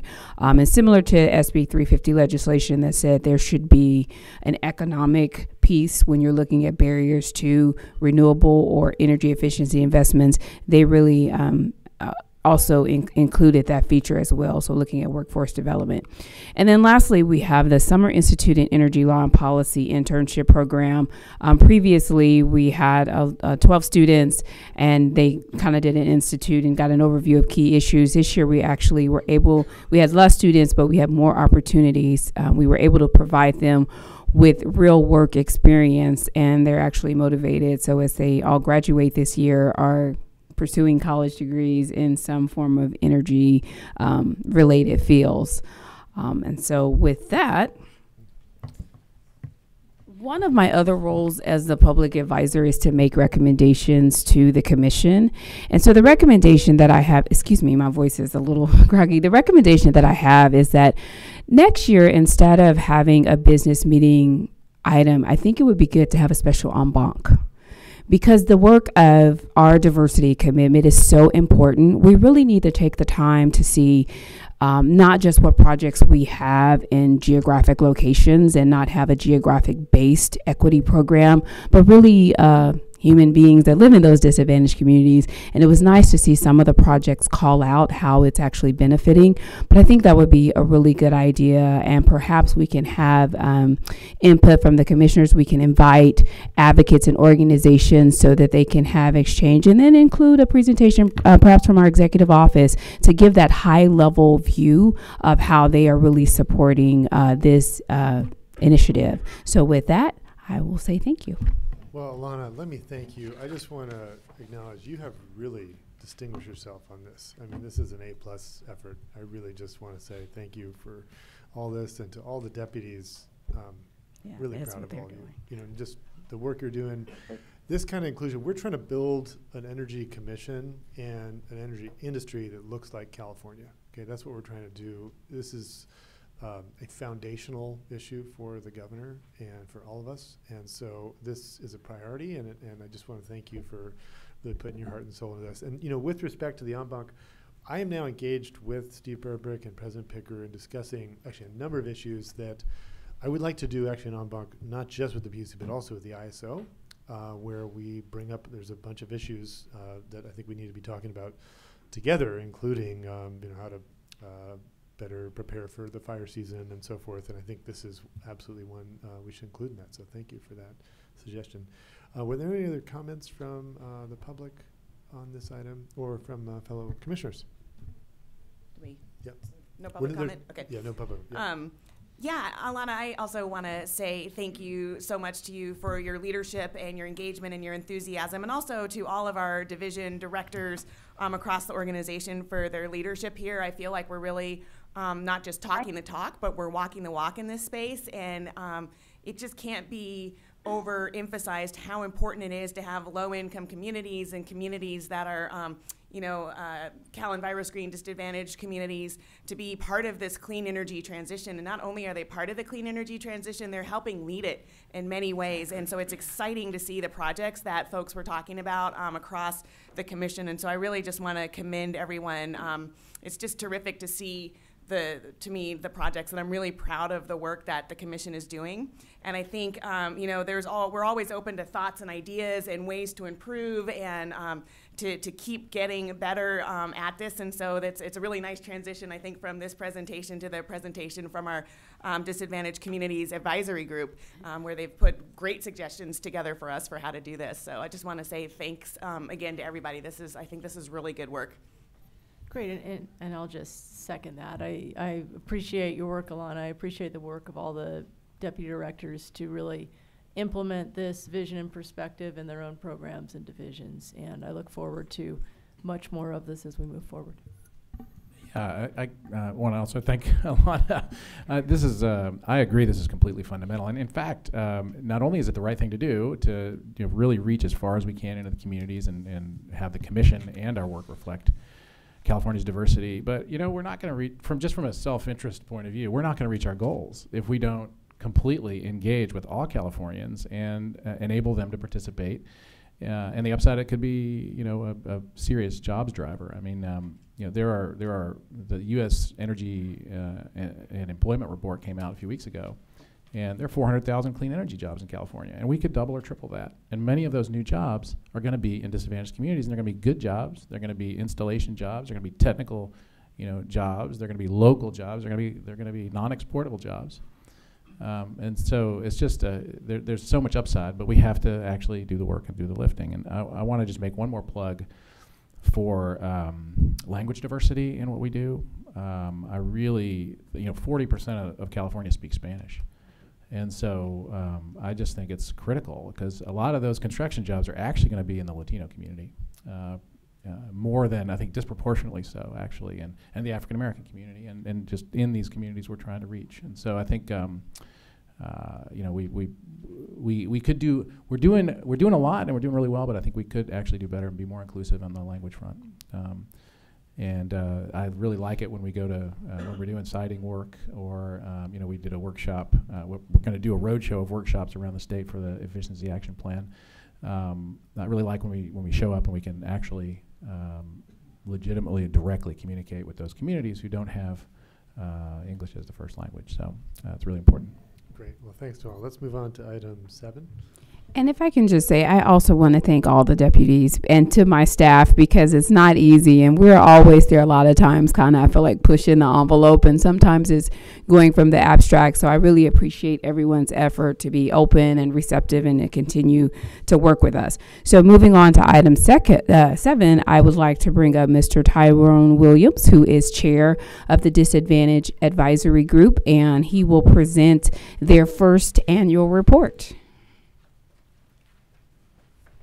Well, good morning, Commissioners. I'm Tyrone Roderick Williams, and I am the chair of the California Disadvantaged Communities Group. The historic year that we have in launching and laying the foundation for what we believe will assist all of the efforts that Alana and her team and you've acknowledged to become reality. Over the last year, we've had a chance to hold meetings here in Sacramento, in Los Angeles, in San Francisco, and in the San Joaquin Valley. So we've been able not only to hear from the constituents which we serve, and we're across the whole state, but in those areas as well. And so we've presented to you for your review what we have come to really take on as our first year as a foundational year. We've looked at how to lay a solid foundation for which the advisory group can carry out its responsibilities in reviewing and making recommendations to this commission and the California Public Utilities Commission. First, I'd like to say that we take this very seriously. Although we aren't a commission and we are an advisory committee, we are equally as committed. And as Alana referenced, we've expanded our required 4 quarterly meetings into almost what seems now almost monthly meetings amongst the advisory committee and outreach, because we believe that the work that we've been charged to do is so important, and the programs that we have an opportunity to review are so expansive that we want to be able to be properly informed, adequately expose to be exposed to opportunities from the public and the staff to understand what the programs and the impacts are. I'd like to say thank you to the commissioners who've been able to attend some of our meetings. They have been meaty, and we really are appreciative of that. During this year, we've laid what I call the foundation, and we've looked at really 2 primary areas. One is looking at our priorities, which are outlined in the report. And the second is the equity framework, looking at social justice and its impact on our residents. What is clear to us is that across this state, there are individuals and communities who are being significantly impacted by energy issues and environmental issues. And we want to make sure that as we move forward and as you move forward, that the issue of diversity, equity, inclusion, and its impacts on these communities is first and foremost. And so our recommendations reflect that. I'd also like to address the concerns that we have regarding outreach. You've heard a great presentation on the programs, but outreach in the community is at the heart of being successful. And our commitment is that we will be partners with you in going into those communities that traditionally have been left out, locked out, and the last to find out about anything that applies to them. We want those communities to be at the forefront, because sometimes it's more challenging to get people engaged who traditionally have not been engaged. Sometimes it is more challenging to get people who have English as a second language to be actively informed and engaged, and we want to support that effort. Last but not least, I would like to say that we look forward to the possibility of issuing a joint press release with the Energy Commission and the Public Utilities Commission to announce our work. What we do, we want people across the state in those disadvantaged communities to be aware that we've not only met our obligation of providing the report, but that we are committed to the responsibility of representing their voice and their interest. Finally, we could not have done this without the incredible staff. This is an Alana Love Fest. as the chairman of the advisory group, she has just been phenomenal. She's guided me, and I often needed guiding, and the legal team and the support staff. We've had numerous meetings that required a lot of technical assistance, and they all provided it with a very supportive spirit. And so on behalf of my colleagues who all represent communities across this state, we humbly and happily submit to you our first annual report. Thank you for the opportunity to serve. Thank you so much. Great. There's no action. Is there an action required? Oh, yeah. Okay, go ahead. There is one thing I just want to mention, that the report is available on the Energy Commission's Disadvantage Advisory Groups page. And so if anyone is interested in getting a copy of that, they can go to that page. And then I do want to, as you mentioned, staff, Galen LeMay, who is here, is the legal person who helped us through those technical difficulties, as well as Christy Chu, who has been very instrumental in keeping the staff updated, and also Commissioner, Vice Chair Scott, your leadership has been tremendous, and Retta DeMesa with your office, your advisor, has been really key and being supportive and providing guidance to the commission. So they all deserve thank you. And of course, the CPUC counterparts as well. Great. All right, Madam Vice Chair. Yeah, I just want to say thank you so much, Tyrone, for this enthusiastic and engaged presentation, and also for taking time to chair the group. And I want to say thanks to all of our Disadvantaged Community Advisory Group members for lending their time and their expertise, their commitment, their dedication, their enthusiasm for this is, it's just great to work with. And as you've mentioned, we can't overstate how important it is to have this feedback and to make sure that we're continuing to improve the work that we do with disadvantaged communities and low-income communities. You know, so former Chair Weisenmiller and I were Bagley-Keene buddies on this previously. I want to mention that Commissioner Douglas is going to be my Bagley-Keene buddy on this going forward, and I'm really looking forward to working with her on this. And any way that we can help with the outreach and making sure that people see the report and understand what's in it, and then we keep implementing and going forward, happy to do. So I will engage with you guys in more detail offline so we can make sure that we make that happen. But thank you very much. Thank you. Super. And I will just say I'm really looking forward to getting more engaged in this and getting to know the members of the advisory committee and getting much more familiar with its work and helping it move forward. I am the point right now for the Energy Commission's tribal outreach and consultation and policy and the different overlaps we have with a number of programs now in our tribal work. So I'm looking forward to bringing that in. And of course, I already work closely with Jana Gagnon on multiple fronts. And as I have looked at the recommendations, also have a particular interest in the recommendation number 5, which gets to metrics and energy equity indicators and where we go with that. And I hope to get, you know, not only guidance, but to have a really collaborative process with the advisory group and with other stakeholders to move that to the next level. So among many other things. So thank you very much for your service on this committee. Yeah, so thank you both for taking that on. And I also just want, so we, you know, what efficiency in particular, but really everything we do affects all the way across the state. And, you know, I think we really need to make sure at the staff level that our programs reflect across the commission, you know, that these priorities are incorporated throughout.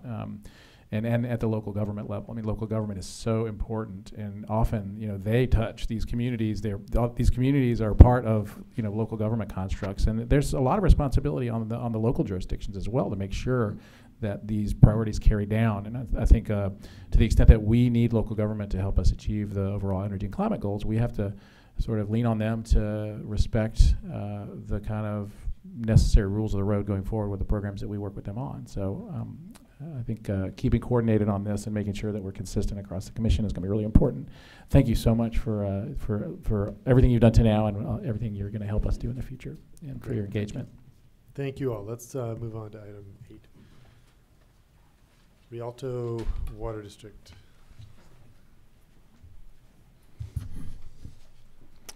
Good morning, Chair and Commissioners.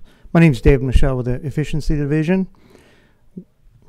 We are proposing a resolution adopting CEQA findings for Rio Alto Water District's solar photovoltaic system project and approval of an ECA loan to the Rio Alto Water District. Commission staff reviewed the CEQA documents prepared by the lead agency, Rio Alto Water District, and determined that the mitigation measures different from and in addition to those analyzed by the lead agency in its CEQA documents would lessen the potential impacts to biological resources and cultural resources, and would reduce the potential environmental impacts of this project to a less than significant level. These mitigation measures will be implemented by the Rio Alto Water District and are included as conditions in the proposed agreement. We are also requesting an approval of an application for a $1.6 million ECA-funded loan to install 4 photovoltaic systems on 3 sites totaling 420 kilowatts. Energy Commission staff has determined that this loan is technically sound, cost-effective, and meet the loan payback requirements, and is well within the requirements under the ECA program. We respectfully request your adoption of the CEQA findings and approval of the loan agreement to the Rio Alto Water District. I am prepared to answer your questions. Thank you. Okay, thanks. Any comments from the public? If not, Commissioner McAllister? Yeah, so thanks, Dave, for this one. And I guess it's interesting. I've gotten a number of briefings over the last couple of years about the photovoltaic projects that have been funded by ECA. And, you know, we see overall, you know, largish scale PV prices coming down tremendously. And the sort of paybacks and prices of the PV that are funded by ECA vary quite a bit, a little bit more than, you know, we sort of think of the marketplace as varying. And there's always an explanation. So staff knows how to evaluate these programs. And you know, there are lots of different configurations that the public entities who do solar, you know, install these systems within. They, you know, at the local level, I've just gained a lot of confidence that they know what they're doing and that our staff knows how to evaluate these projects as well. You know, we do see systems that have, you know, quicker payback times, but you know, it's within a bigger context of the local government, and you know, it has always been justified in a clear technical sense. So anyway, I support this. And unless there's other comments, would you like to make? Yeah, I'll move this item.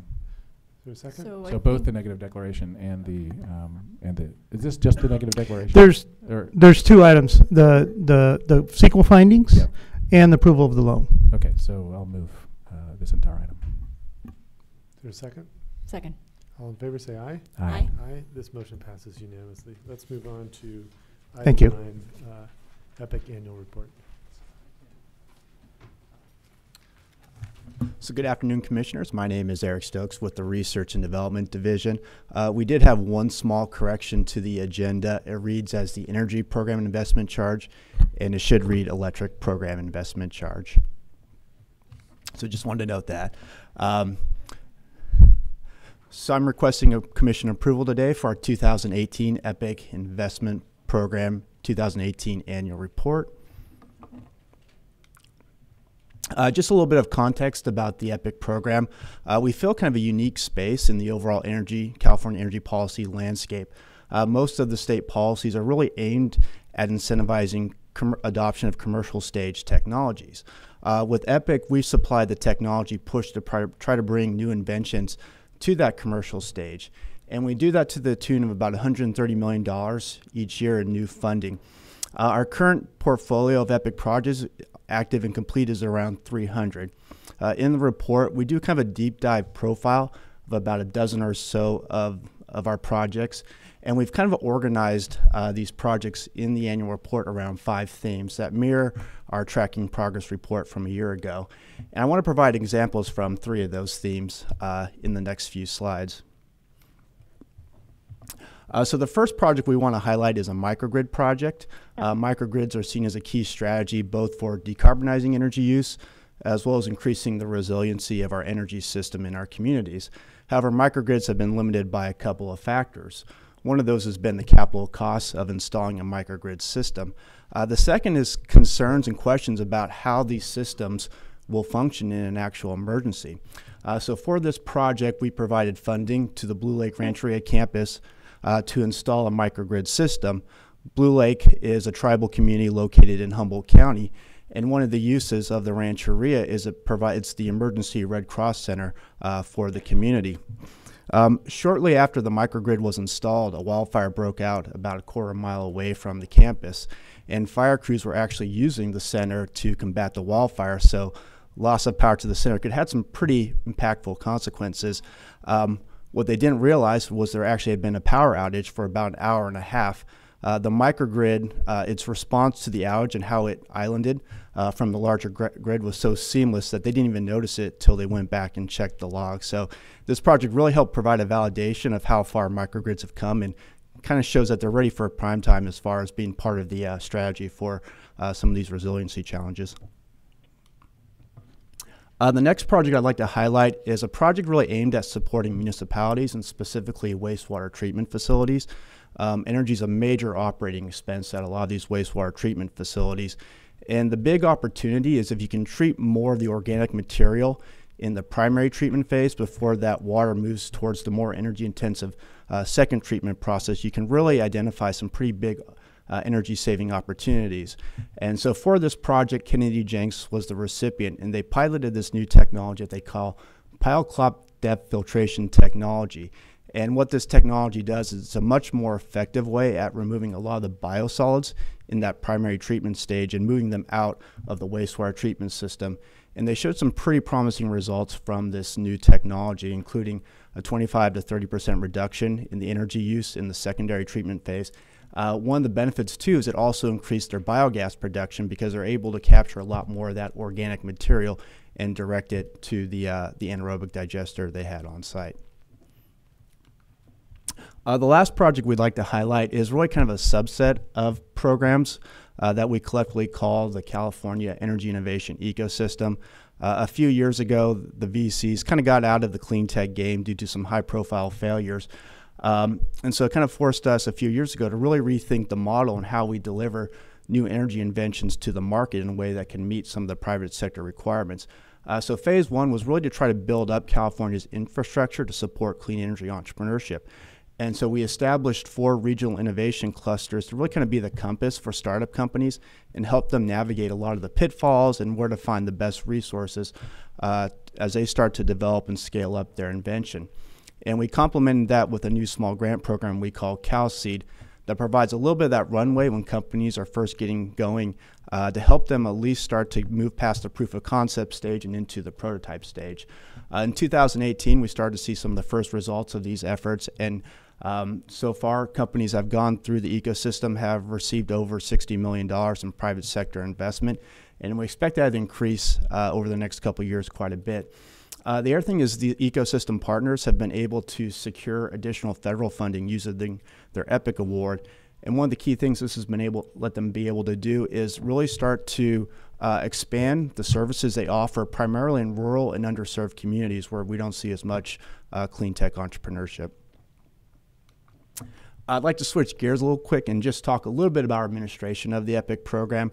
Within our administration, we've embedded several strategies to really try to maximize the value of the program. I just want to touch on a few of these we talk about each of these strategies in detail in the report, but I just wanted to touch upon a few of those and give some examples along with some of the metrics we use. So one of the things we try to do in our administration of EPIC is provide validation to private and public sector stakeholders on the new technology's merits, including private sector investment companies. We did a quick analysis this last year using a sample of 12 companies with some new tools we have available to us to look at private sector investment companies have received before they received an EPIC award and after, because one of the things we've heard anecdotally over the years is from recipients is just getting an Energy Commission award is a nice little feather in the cap to try to secure private sector investment. And what we found through these 12 sample companies is a pretty significant increase in private sector investment after they've received their EPIC award, about a 2-to-1 ratio. One of our strategies is how do we increase stakeholder capacity to develop as well as deploy new technologies. I talked a little bit about with our ecosystem. We've really tried to increase California's capacity to support clean tech entrepreneurship. We also had a concerted effort on trying to increase stakeholder capacity to deploy new technologies. When new technologies start to move into that demonstration stage, you really start to engage a whole new set of professions that weren't involved in the development. And these typically tend to be permitting agencies, construction firms, utilities. And so there's a lot of learning that happens through these demonstration projects. And a lot of that learning tends to be local. So one of the things we really focus on is kind of geographic distribution of these project sites across the state. And so these maps kind of show where that distribution is happening. And it's one of the metrics we kind of use to make sure that we're getting good geographic coverage, especially in IOU service territories. The chart on the right shows a lot of the same efforts, just specifically in disadvantaged communities where we're really focusing on that technological learning as well. One of the primary benefits of a public research program like EPIC is the knowledge that's generated, but then that's shared so that people are really building on not just what worked, but what didn't work and avoiding a lot of those common pitfalls.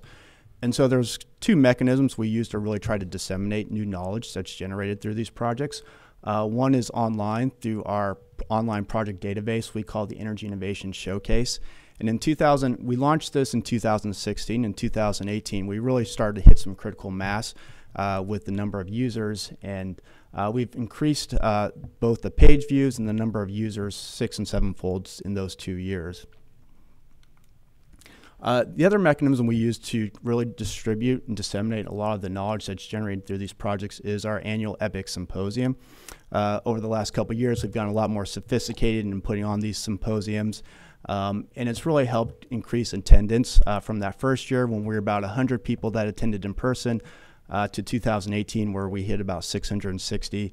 And then this most recent year, we surpassed 700 in attendance. And attendance is a nice metric. I think what doesn't get captured is a lot of the enthusiasm and energy that was at that event. So with the help of our media, we cut a little 2-minute video to kind of highlight some of that day's events that we'd like to play for you.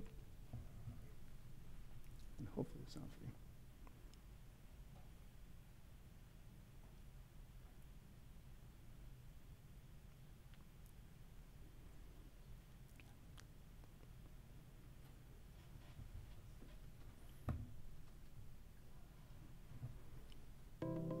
Well, it's great to be here today at the EPIC Symposium. These are always really fascinating. We're meeting a lot of really great people with really important ideas, and it's a really wonderful forum for exchanging ideas and getting a feeling for how fast the research is advancing and how it relates to all the different policy goals we have. When it comes to companies that are related to energy technology, I think people fail to realize just what a cooperative effort it needs to be. You can't just be one person in a lab with a great idea. You have to bring together policy folks and funders and even municipalities sometimes in order to get your company to materialize. And I think that people don't think about that when they think of startup. In energy, it really requires the ability to play well with others and draw in the right partners at the right times. The California Energy Commission is playing this unique role when it comes to funding sources for energy. So you have the federal government that does a lot of earlier stage R&D funding, and then you have private investors who do a lot of that post-customer traction funding. There's not that much in between. And so what the Energy Commission has done is really provided a bridge between that early stage R&D funding and that later stage customer funding. And without that, you don't really see these technologies being able to make it all the way to impact. That's the whole point of this terrific EPIC Symposium, is to bring together the project proponents and the great ideas and the innovation so that we can learn from each other and then continue to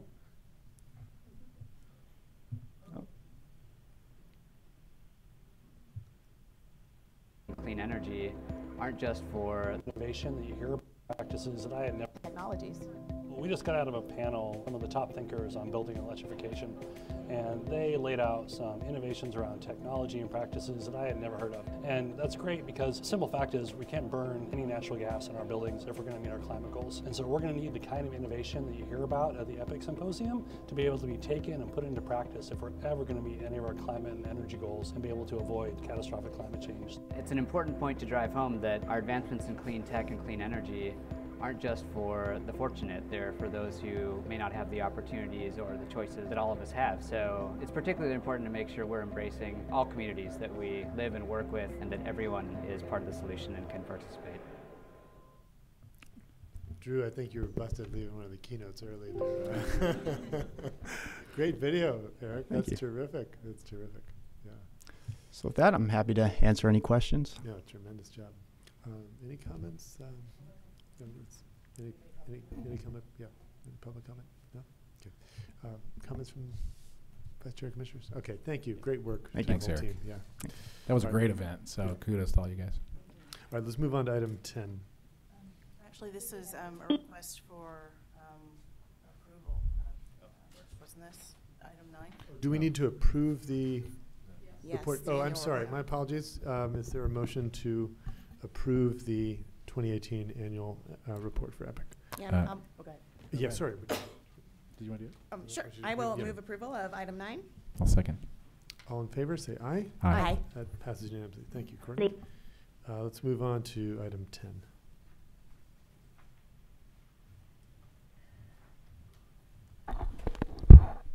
Good morning, Commissioners. My name is Lauren Gonzalez from the Research and Development Division. I'm here today requesting approval of a 3-year contract with Gladstein Neandros and Associates LLC, or GNA, for a variety of technology transfer activities for the EPIC program. One of the key benefits of public research programs such as EPIC is the knowledge generated from our projects being made available to the public. The technological learning, or learning by doing, that occurs from conducting clean energy research allows the benefits from the research to be replicated in future projects in additional locations. And distributing the knowledge gained from our research helps accelerate development and adoption of new technological advancements by ensuring future activities build on the successes and failures of previous efforts. In addition, project results can inform state and local policymakers of the technical and commercial readiness of new technology solutions for meeting near-term policy goals. For this contract, a team was selected with industry-related expertise in technology transfer, event production, targeted outreach, and web development. GNA and their team of subcontractors bring a wealth of knowledge and experience in these required areas, having undertaken similar efforts in facilitating large events such as the ACT Expo and the Rethink Methane Symposium. Under this contract, the GNA team will focus on 3 main areas. First, a new digital technology transfer strategy for our Energy Innovation Showcase, which currently houses information on existing R&D research projects. The work done by GNA will improve the effectiveness and usefulness of the showcase, making it more intuitive and user-friendly, so that stakeholders can easily find what they're looking for when visiting the site. Second, GNA will plan and conduct up to 9 forums across California, presenting EPIC research and addressing trends and top issues impacting the energy sector. And third, GNA will plan and produce 2 symposiums in 2020 and 2021 to showcase EPIC-funded research projects, disseminate research findings, and help connect researchers and technology developers with investors, policymakers, and other stakeholders. This work will help in the California Energy Commission maximize the success of EPIC-funded technology investments by ensuring that the knowledge gained through our projects is shared amongst a wide audience. Thank you for your time. I'm available to answer any questions. Great. We do have a request for public comment on this item. Eric Neandros.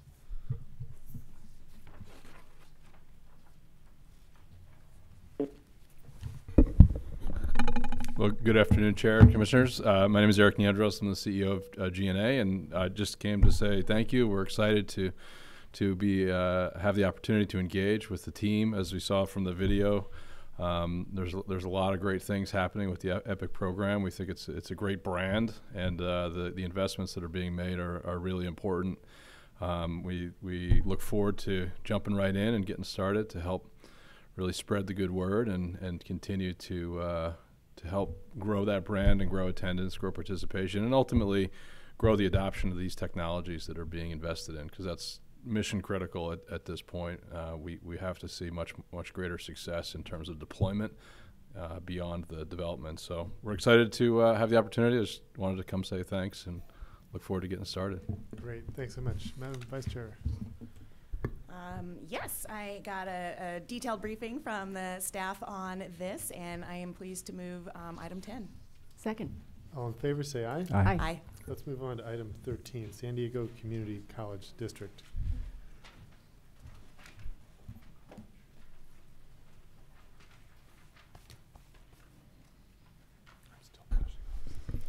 Good morning. Good morning, Chair, Vice Chair, and Commissioners. I'm Tammy Haas with the Fuels and Transportation Division. I am the lead over workforce training and development for the ARF VTP.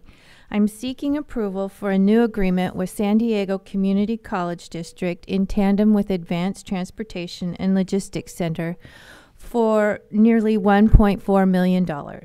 This agreement will fund alternative fuel training for 7 community colleges. As clean transportation market continues to grow and evolve in California, there is still a shortage of automotive technicians trained in alternative fuels and advanced vehicle technologies. Funding for these training programs includes vehicle training, curriculum development, and purchase of equipment and instructional aids. This particular agreement will take inventory of current training availability and perform a gap analysis to focus the funding for 7 new community college awards in areas of need. Of particular interest is the inclusion of the community colleges in the Central and Imperial Valleys, and wherever possible, awards will be made to colleges either located in or serving underrepresented communities in the state. Under a previous award with the Energy Commission, the Advanced Transportation and Logistics Center established similar training for 15 community colleges and their automotive programs throughout the state. The agreement proposed today will build upon the work previously conducted and will leverage the success achieved. And with that, I'm ready to answer any questions you may have. Thank you. Thank you. Is there any public comment on the item? All right. Questions from the commissioners? I'll just say, as you all know, I'm always cheered when we have an opportunity here at the Energy Commission to help support a well-trained workforce that can make living wages in this clean transportation transformation that we're trying to make. So thanks for working on this. I'm excited to see how all of the courses come out and learn how many people are trained through them. And with that, I'll move approval of item 13. Thank you. Is there a second? Second. All in favor, say aye. Aye. Aye. That motion passes unanimously. Let's move on to item 14. Light-duty vehicle hydrogen refueling infrastructure operation and maintenance support grants. All right. Good morning, Chair, Vice Chair, and Commissioners. My name is Mark Johnson, and I'm with the Fuels and Transportation Division. I am presenting 2 grant agreements for possible approval. The agreements would provide operation and maintenance funding to Iwatani Corporation of America for 2 hydrogen refueling stations for $300,000 each. In August 2017, the Alternative and Renewable Fuel and Vehicle Technology Program released the first come, first served light-duty vehicle hydrogen refueling infrastructure operation and maintenance support grants. The solicitation provided operation and maintenance support funding for publicly accessible hydrogen refueling stations that previously received none or only a portion of the operation and maintenance support funding. The purpose of offering operation and maintenance support is to ensure that hydrogen refueling stations remain operating during the rollout of fuel cell electric vehicles. The grant agreements presented today are for stations located in San Ramon and Mountain View, which qualify for operation and maintenance funding. These agreements will require Iwatani to report details of the station's operation and maintenance to the Energy Commission, including rent, electricity consumption, maintenance, dispensing, and hydrogen deliveries for 3 years from the effective date of the agreement. Thank you for your consideration of this item, and I'm happy to answer any questions you may have. Okay, we do have a request for comment from Joe Capello.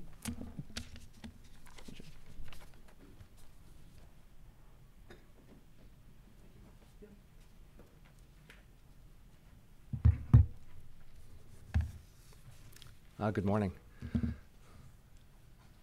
Thank you, Chairman, Vice Chair, Commissioners, for the opportunity to meet with you this morning to offer a few brief comments on this important request from us. My name is Joe Capello, and I'm here representing Iwatani Corporation to personally express our appreciation for your consideration of our 2 grant requests and for the tremendous support that the CEC has helped us with through our early days of entering this new market for us. We thought a little additional background on Iwatani might be helpful as you contemplate our requests. Iwatani Corporation is a Japanese company that will be celebrating its 90th anniversary shortly. Iwatani is the leading hydrogen supplier in Japan, where we operate 3 liquid hydrogen plants, 9 gaseous hydrogen plants, 23 hydrogen fueling stations, with plans to add more stations later this year in advance of the 2020 Olympics. Our company was founding member of the Hydrogen Council and has a deep commitment to contribute towards creating a CO2-free hydrogen supply chain. Early last year, Iwatani approved a brand new strategic initiative that I'm leading, which is to create a brand new U.S. business platform with hydrogen playing a prominent role. Following extensive assessment, Iwatani determined that California's interests aligned very closely with our company's experience set, and we decided to make our first major investment here in California and to establish our Western U.S. headquarters in Santa Clara. Iwatani acquired the 4 hydrogen fueling stations that were originally developed by Linde. Those include the Mountain View and San Ramon locations, which are the stations that we would appreciate your consideration of our grant requests. These grants are very helpful in the early years to help defray the operating and maintenance costs as we ramp up volume to meet the growing demand of customers. Our intentions are to continue to invest in these stations, to absolutely achieve the highest quality customer experience, to participate in the upcoming GFO and build out many more new hydrogen fueling stations. We also aspire to become a fully integrated supplier of CO2-free hydrogen in support of California's desire to create a CO2-free infrastructure, and we intend to build out a world-class team right here in California. With respect to these 2 grants, both stations have the ability to supply 350 kilograms of hydrogen per day. Both stations are at the large end of the supply capability spectrum amongst the current installed hydrogen fueling station base. And they're located in regions that have been considered higher demand areas. Again, these types of grants would help us defray the costs very much. We understand and fully accept the obligations and the fiduciary responsibilities that come along with receiving grant funds, and we acknowledge should this request be approved, we will uphold all of those. We commit to be a model business partner and to maintain the highest safety, quality, and ethical standards, and to manage the CEC funds responsibly and to meet the requirements set forth. In closing, thank you, Commissioners, for your consideration and for the tremendous support that Jean Baroness and the CEC team have given to our team as we've started to enter this market. I'm happy to answer any questions. Thank you. Well, thank you for being here. Any other public comment in the room or on the phone? Hearing none, Commissioner discussion? I'll just briefly note that it is really great to see additional players in the hydrogen market. So thank you for being one of those. Thanks for being here today. And with that, I will move approval of item 14. Is there a second? I'll second. All in favor say aye. Aye. Aye. Thank you very much. Unanimously, thanks. Let's move on to item 15, light-duty vehicle hydrogen refueling infrastructure.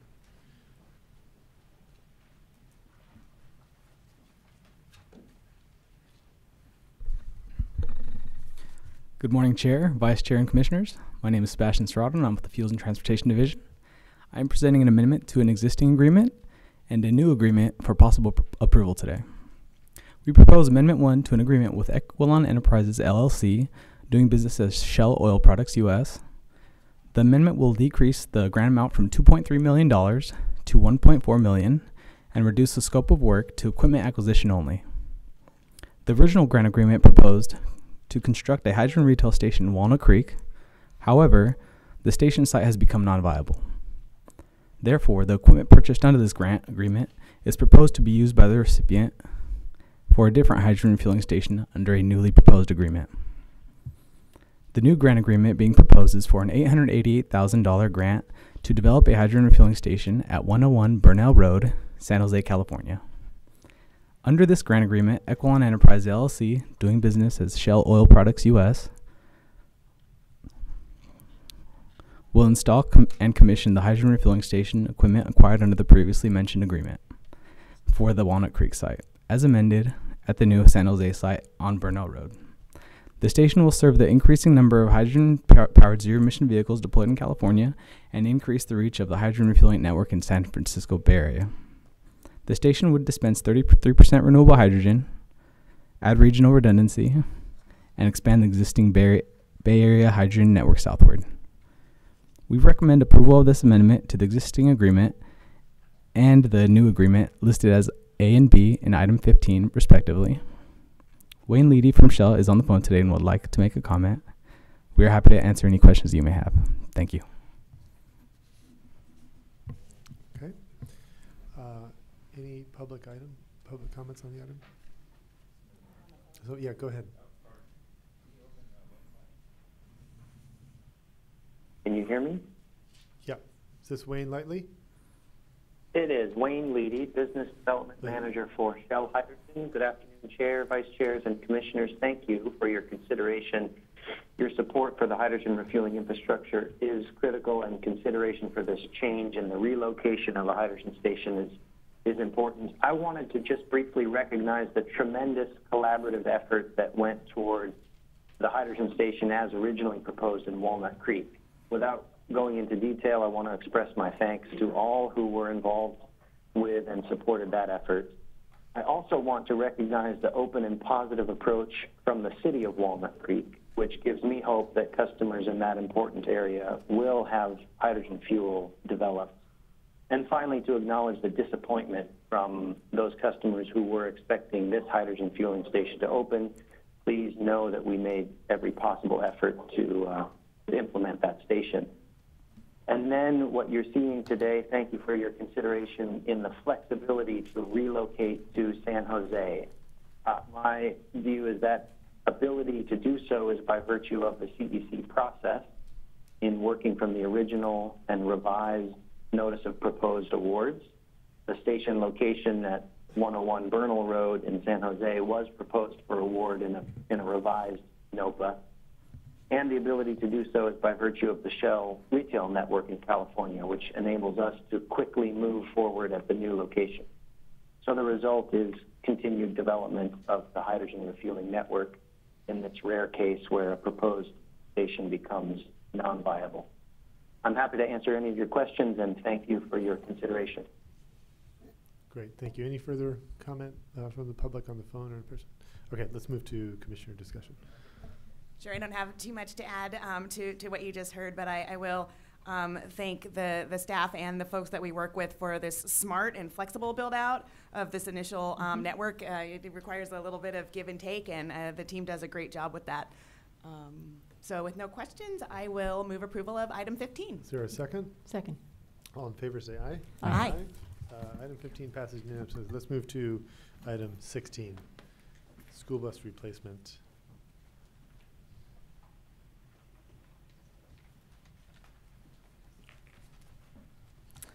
Good afternoon, Chair and Commissioners. My name is Michelle Vader, and I'm with the School Bus Program in the Fuels and Transportation Division. Staff is seeking approval of 8 new compressed natural gas, or CNG, grant agreements resulting from the solicitation entitled School Bus Replacement for California Public School Districts, County Offices of Education, and Joint Power Authorities. This solicitation announced up to $78.7 million for school bus replacement grants to public school districts, county offices of education, and joint power authorities operating the oldest school buses in disadvantaged communities, with a majority of students eligible for free or reduced price meals. While electric school buses were emphasized in the solicitation, not all eligible applicants have the bus route profile suited for an electric school bus. So to allow for flexibility, applicants under the solicitation were able to apply for CNG school bus replacements up to $165,000 per bus, limited to 10 buses, as well as request up to $500,000 per application for CNG fueling infrastructure. In total, the Alternative and Renewable Fuel and Vehicle Technology Program allocated just over $4 million for CNG school bus replacements and an additional $2.1 million for related CNG fueling infrastructure.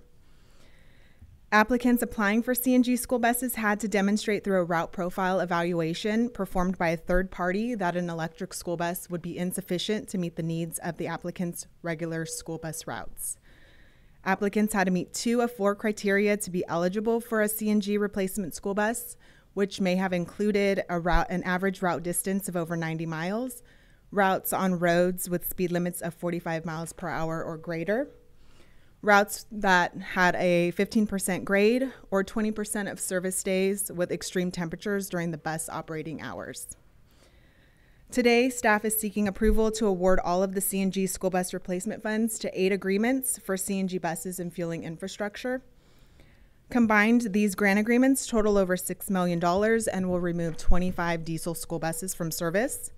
Replacing these old diesel school buses with new CNG school buses will benefit local communities by reducing pollutants such as nitrogen oxides and particulate matter, since CNG-powered vehicles emit less pollutants than diesel-powered vehicles. Additionally, the cost to fuel CNG school buses is less than the cost to fuel diesel school buses, allowing these school districts to save money. While I am here to seek approval of our CNG grant agreements, I'd also like to take this opportunity to provide an update on the electric school bus portion of our solicitation.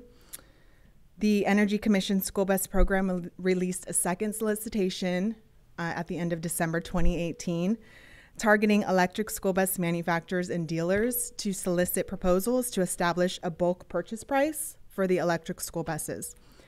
The deadline for that solicitation was March 29th, so staff are currently scoring the proposals received. Once a manufacturer or dealer has been awarded and a bulk purchase price has been determined, staff will determine how far down the ranked list of electric school bus applicants can be funded. Staff expects to release a final notice of proposed award for the electric school bus manufacturer or dealer in late spring, followed by a final notice of proposed award for the electric school bus replacements shortly after. Thank you for your consideration of these agreements. I'm happy to answer any questions. Great, thank you. Any public comment on the item or on the phone? All right, let's move to commissioner discussion. Great. I don't have too much to add to your excellent presentation. I will just note that through Prop 39, the Energy Commission and our staff here have developed really strong relationships with literally every LEA, local educational agency across the state. And so it was really nice to be able to build on that with the Clean School Bus Program. And when you kind of put that together, right, we have schools that are more energy efficient. They may have solar, and now they're going to have clean school buses as well. So it's just really exciting. I think this team has done a great job. And there's really nothing more compelling, I think, than getting children out of dirtier, higher polluting school buses and getting them into zero and near zero school buses. So I'm, with no questions, pleased to move item 16 forward. I actually want to just comment really quickly. I mean, so, you know, back in the day, there was really a dearth of research on this stuff. And it turns out that not only do they pollute in the community, you know, they belch diesel out the back end, but they actually, some of the air quality in these older diesel buses, inside the buses, in the back towards where the engine compartment is and stuff, is among the worst air quality that these kids will ever breathe. And so just getting rid of that is a massive, massive positive thing for them and their communities. So it's really one really other great. point I'd just make with respect to electric school buses, one advantage for the grid is that they typically are plugged in during the middle of the day, and that's a opportunity that aligns very nicely with solar generation. So yeah, it's great. And also just highlighting emphasizing the point that the Vice Chair made about our program sort of implementation skills. I think that transferred really well from Prop 39, in the school form to the buses, and it's really great to just be knocking these programs out of the park in terms of just the administrative ability and the skill set that we have at the Commission to be able to channel these funds and get them out into the world. So, great. so I think thanks we for the have a great work. motion. Do we have a second? Second. All in favor, say aye. Aye. Aye. Item Aye. 16 Thank you. passes unanimously. Let's move on to item 17, community scale and commercial scale advanced biofuels production facilities.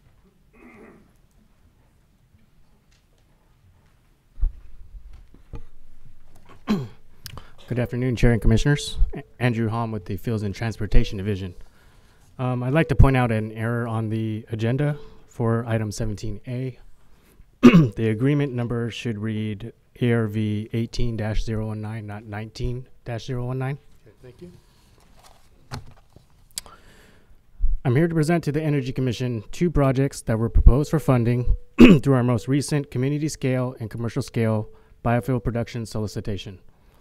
This solicitation provided over $19 million in funding for projects which would increase the in-state production of low-carbon biofuels at new or existing production facilities. The following 2 projects represent the first projects being recommended for funding under this solicitation. The first item is an agreement with Aemetis Advanced Products Keys for nearly $5 million to build a new cellulosic ethanol production plant that will convert local almond and walnut wood waste into 7.5 million diesel gallon equivalents of ethanol per year, with an estimated carbon intensity of negative 43 grams of CO2 equivalents per megajoule. This project will create approximately 50 full-time operations jobs and 500 construction jobs in the surrounding region of Riverbank. Staff is also recommending approval of CEQA findings and a statement of overriding considerations for this project based on the lead agency, City of Riverbank's CEQA documents, which include a final environmental impact report, mitigation monitoring and reporting program, notice of determination, and statement of overriding considerations. Staff has reviewed and considered the lead agency's CEQA documents, as well as other relevant environmental review documents in the record, and determined that the proposed project falls within the scope of the lead agency's CEQA documents, and that the proposed project will not result in any new environmental impacts other than those already considered by the lead agency. Staff has also determined that the mitigation measures identified will eliminate or mitigate any significant impacts associated with the project to less than significant levels except for the impacts to air quality, cultural resources, noise, and traffic and transportation. As to these significant and unavoidable impacts, staff has determined that the economic, legal, social, technological, or other benefits of the project outweigh these unmitigable environmental impacts. These benefits include revitalizing the former Riverbank Army ammunition plant, creating economic opportunities, and reducing regional GHG emissions and criteria pollutants. For the second item on item 17, the second agreement is for $3 million to the City of Roseville to expand and convert digester gas at their Pleasant Grove wastewater treatment plant into almost 270,000 diesel gallon equivalents of renewable natural gas.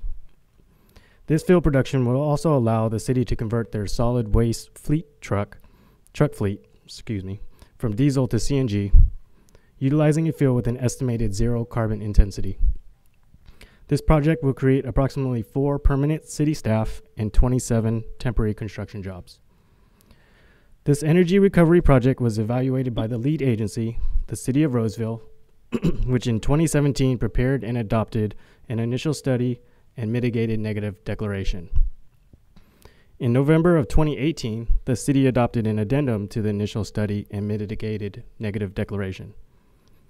Commission staff determined that this project causes no new significant or substantially severe environmental impacts beyond those already considered by the lead agency.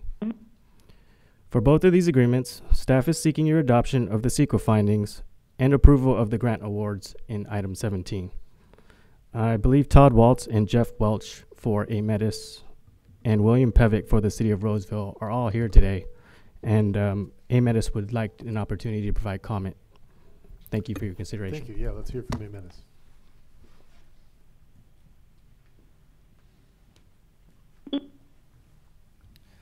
Hello, my name is Jeff Welch. I work for Ametis. I'd just like to take this opportunity to thank the Energy Commission for this proposed award. Since our inception, we've been working to develop the lowest carbon intensity fuels while creating jobs in California. To date, we have 65 million gallons of ethanol production in California, and with this proposed award, we will be able to take almond and walnut wood, which is otherwise being burned in the Central Valley of California, causing air pollution crisis, and be able to put this into, turn this into low carbon ethanol fuel. So we just want to thank the Energy Commission so much for this award. This will allow us to begin construction and see us through commissioning for this 12 million gallon facility. So just wanted to thank the Energy Commission. Thank you. Thank you. Other public comments on this item, either in person or on the phone? Okay, let's turn to commissioner discussion. All right. Well, another great presentation with good information provided. I think, again, that ability to put the wood waste and turn it into low carbon fuels is really important, and especially to get those low carbon fuels into the vehicles that we have today while we're making the transition to zero emission vehicles. And I will move approval of item 17. Is there a second? Second. All in favor say aye. Aye. Aye. That motion passes unanimously. Let's move on to item 18. Demonstration scale biofuels production facilities. Hello again, Commissioners. Andrew Hahn with the Fuels and Transportation Division. Item number 18 is for 2 projects proposed for funding through our most recent demonstration scale biofuel production solicitation. This solicitation provided a little over $12 million in funding for projects that would prove an innovative technology or process in biofuel production at demonstration scale level. The following 2 projects represent the first 2 out of 5 total projects awarded under this solicitation. The first item is an agreement with California Grinding for $3 million to demonstrate a new pre-treatment technology used in anaerobic digestion, increasing food and green waste conversion to renewable natural gas. The project will convert 250 tons per day of green waste to produce 2.4 million diesel gallon equivalents of renewable natural gas annually and be located in Fresno.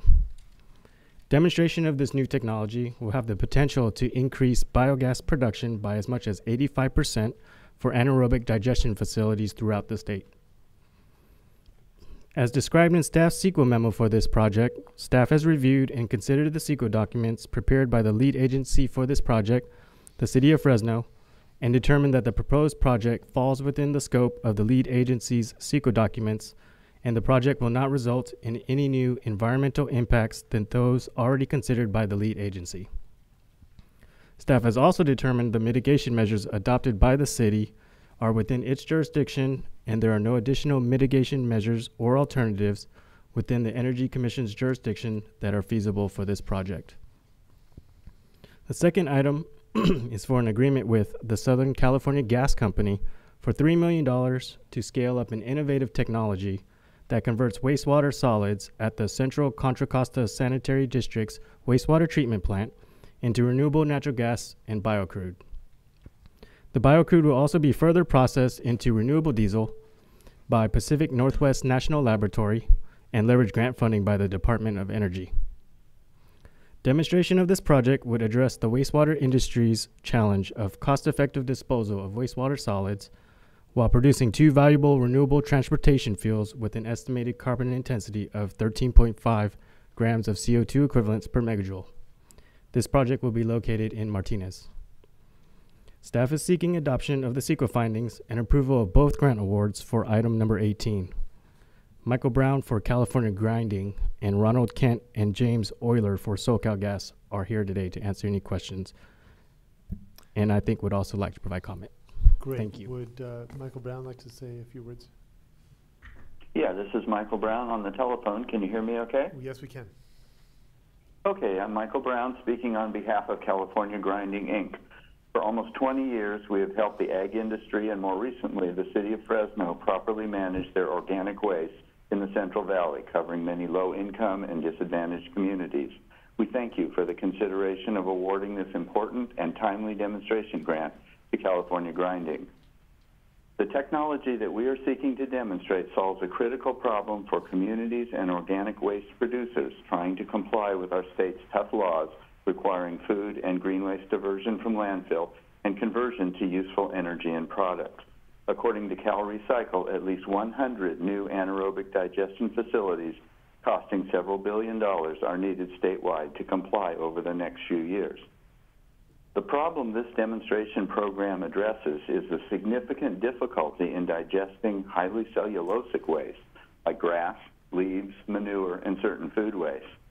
Our proposed program demonstrates an innovative feedstock pre-digestion system utilizing a thermophilic bacteria called Sebacia to pre-digest these highly cellulosic organic waste prior to introduction into the anaerobic digester.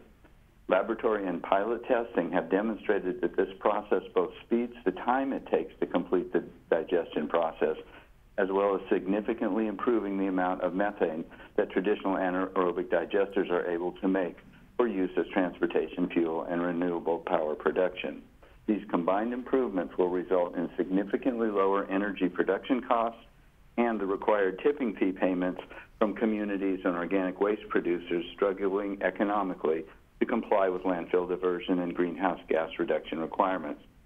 It is time for this technology to be fully demonstrated for commercial implementation throughout the state, and your grant, supplementing our matching funds, will accomplish this.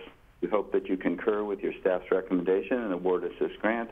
We thank you, and I'd be happy to answer any questions. Thank you. Let's hear from Dennis Balakian.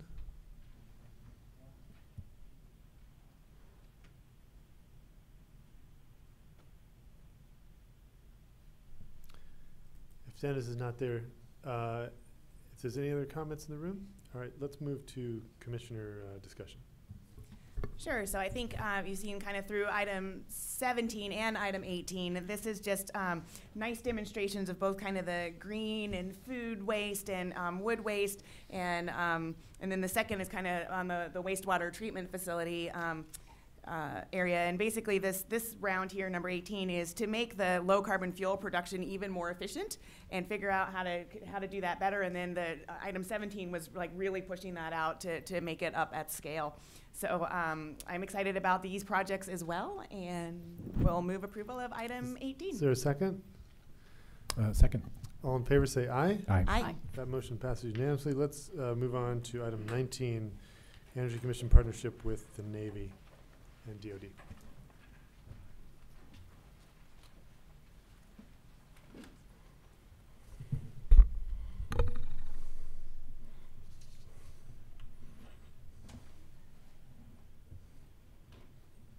Just 1 second, sir.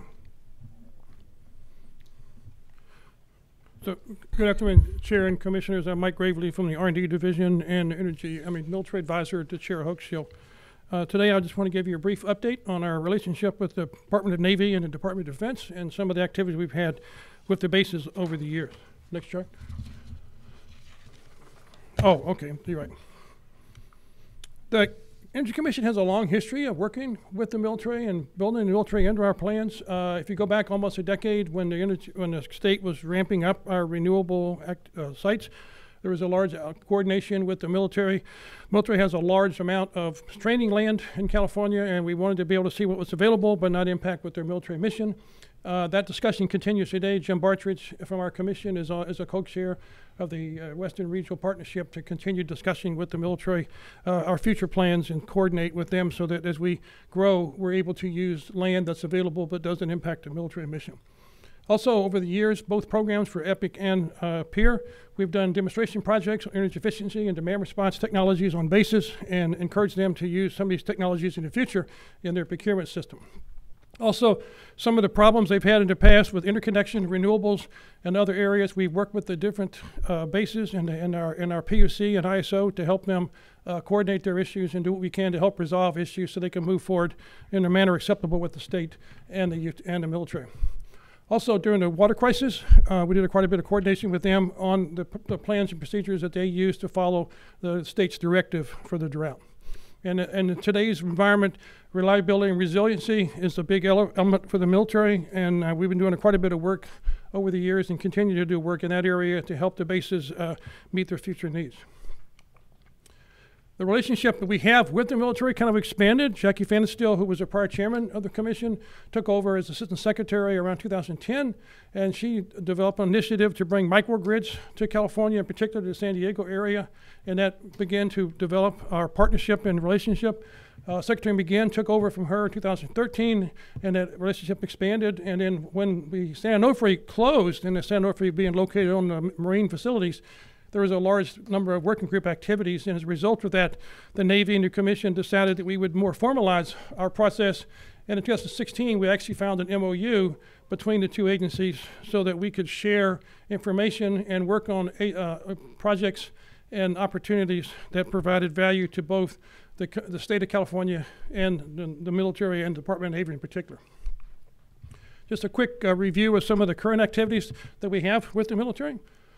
As I mentioned, resiliency. We recently, last year, had a microgrid solicitation. There were 8 bases that applied. Overall, we had 60 proposals, and 3 of those bases were selected. In the marine facility there at Miramar, they're looking at a base-wide facility to support their military operations or flight operations under a large microgrid. At Port Hueneme, there is a critical facility there, a 24-hour military facility there that they're providing renewables and storage for, and a microgrid to help it ride through any contingency operations so they can continue to operate. And then in Camp Parks for the Army, there's a facility in the Oakland area that's a big training area for the Army, and they're doing a microgrid for the base, and they're also doing a series of small microgrids in the different training areas that they operate independently, or they can all operate as one. So this is helping us understand what resiliency means to the military and how these microgrids can give us information in the future to help all of California understand how to meet their future resiliency needs. We had a large project with the Department of Defense at LA Air Force Base to do a vehicle to grid. I'll talk about it a little bit later, but there were vehicles left over, and we had about 3 years of operating those vehicles, their leafs, in the vehicle to grid. This was actually funded through the transportation program.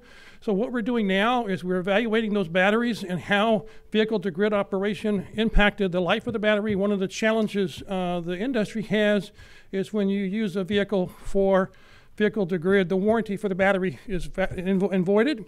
And now, with the research we do and continue to do, we've pretty much determined that the real impact on the battery is very minimal. And we're trying to get the manufacturers to allow these vehicles to, in the future, participate in these services and not void the warranty. The other thing we're doing, again, this is transportation funded, is we're doing vehicle to grid for the microgrid in addition to the grid itself. We have 6 vans that are being installed at Miramar to support the base and also the microgrid, and we'll be doing learning more and more about the military operation and these facilities, and also being able to participate in the vehicle to grid where they provide their primary service to the microgrid and secondary service outside the microgrid. Another area that's unique with the partnership we have is we have research projects both in Pierre and EPIC. When we're done with the research, we have equipment left over that's very valid to be used and may not be wanted at the site. In this case, we have 2 battery systems that were completed and needed a new home. Then at the Navy, at their expense, picked up both of those and put them into their facility, a test facility at Port Hueneme, and they're going to ship those. One of the areas they're looking for in their islands is they're trying to make them, they operate on diesel generators, and they're trying to install more and more renewables and solar and storage so they can use the storage to eliminate, or at least use the diesels as minimal as possible. So what happens for us is we get to continue to evaluate the performance of the batteries. One of the things that we're learning in the battery industry is the long-term life of batteries is an issue we don't know. So the fact that we can take this project that lasted for 3 to 4 years and make it a 10-year project, it gives us that performance information we need on those batteries so we can better understand the lifetime performance of these technologies. Just a couple of key past ones that were of interest. Pendleton Marine Corps Air Station was one of the first adopters back in the 2012 timeframe. They did a series of small microgrids. They learned so much from it that they, on their own, went out and did some additional microgrids, and they've done microgrids on another Marine base based on the information learned here. So this was a very successful project that was under the PEER program. We also have, again, under the Transportation Division, several projects where they work with the bases to do biofuel, in particular diesel conversion. And these are two examples for the Army and the Navy, where they actually did projects on the base with the ultimate goal of converting that diesel to a clean solution. We did a big project with Beale Air Force Base a while back, and we looked at the Smart Grid initiative with them and did a complete study on their base. And in fact, that study has been helped. The base has used that study in their long-term plans for some of their upgrades. And we also learned quite a bit about how to, in this case, we demonstrated several peer technologies, and the base was able to actually procure those peer technologies in their 5-year plan that they do for future investments. And then the last one here, I mentioned before that at LA Air Force Base, we had the largest vehicle-to-grid demonstration in the world. We had about over 40 vehicles that were involved. They were certified by the ISO. They participated in the market. There were 4 bases in the U.S. that were part of this, and LA was by far the most successful. And again, as I said, we learned quite a bit from this, and we learned some of the challenges, and we also learned some of the successes. And again, many of these vehicles are now rolled into this secondary project where we're trying to continue to check the data and see what's happening. The other thing about research is not all research works out when you're working with small businesses. We had a very interesting project where we're using CO2 washing machine, and the Navy was interested because when you wash a Kevlar vest or when you wash a fire retardant vehicle in water, it takes away that protective gear, so you can't do that. So they don't wash these devices, and it turns out with the CO2, we were able to actually wash them and do no damage. The Navy actually took some of the Kevlar vest and shipped it back east to do some live fire testing to see if the vest, in fact, kept its retention.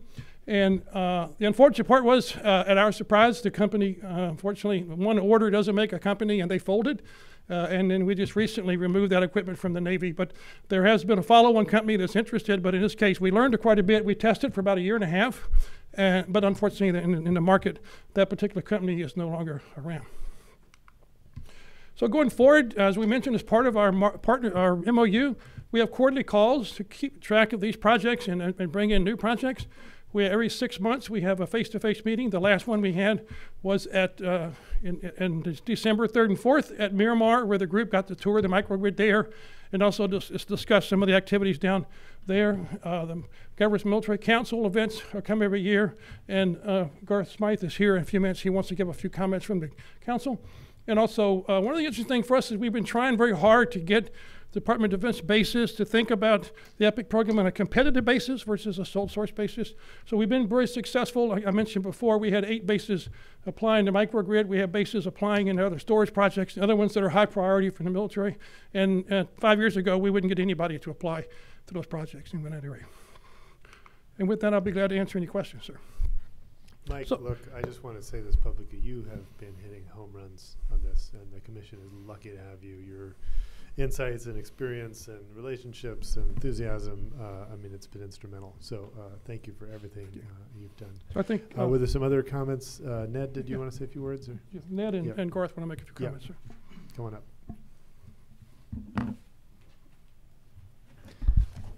Good afternoon. Just a couple of quick comments. Ned McKinley, Marine Corps Installations West. Just a huge appreciation for the leadership of the council or the commission, and for the staff, especially Mike Gravely, but all your staff that's worked so hard. We're very committed to this partnership. We've done some great things. Look forward to what new great things we can do. So many overlapping areas where the state's goals and the goals of the military services overlap. So really looking forward to that. I would say some good things happen in these meetings. I was with Wade Crowfoot 6.5 years ago at a military council meeting. That was where he mentioned there was an open seat at the Energy Commission. So had I not gone to that, I wouldn't be here. Any other comments on this item? Okay. Thank you. Thank you. Oh, yeah, and Vice Chair Scott. Let me thank also Vice Chair Scott for her incredible work on this issue, along with former Chair Weisenmiller. It's just a real gemstone of a collaborative with us, and I know the governor's really excited about building on the work that's been done going forward. Okay, thank you, sir. Yeah, Mike, I wanted to add how much I appreciate your invaluable guidance and your expertise that you bring both to the commission, and then when you learn about microgrids and other components back out to the military and others. It's really been a lot of fun to work with you on these topics. And I have to say, I always know it's going to be a military-related day because of the tie that Mike wears. So that always makes me happy. And I also want to say how much I appreciate the military for being such a great partner. I mean, a lot of these things are things that we're testing out, we're trying it out, we're kind of kicking the tires to see how it works. And you need a little flexibility in that space. And the military has been a great partner to the Energy Commission in working on this. So thank you very much, and thanks for being here today. I just want to also just use this moment as a recognition of the legacy of former Chair Fan Steele, because she was just a rock star in this in very early days. Yeah, so that's a great point. Thank you for remembering her. All right, let's move on to ports. Item 20.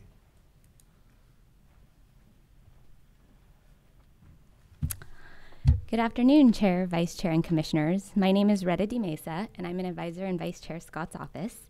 And I wanted to take a couple minutes this afternoon to provide an overview of the Energy Commission's Ports Energy Collaborative. As you just heard from Mike, the Energy Commission has a long-standing partnership with the Department of the Navy, predicated on common goals across the Navy and the state. Here in California, the freight sector is a major economic engine for the state and also accounts for about half of the diesel particulate matter, 45% of the NOx, and 6% of the GHG emissions, a good amount of which are occurring at California seaports.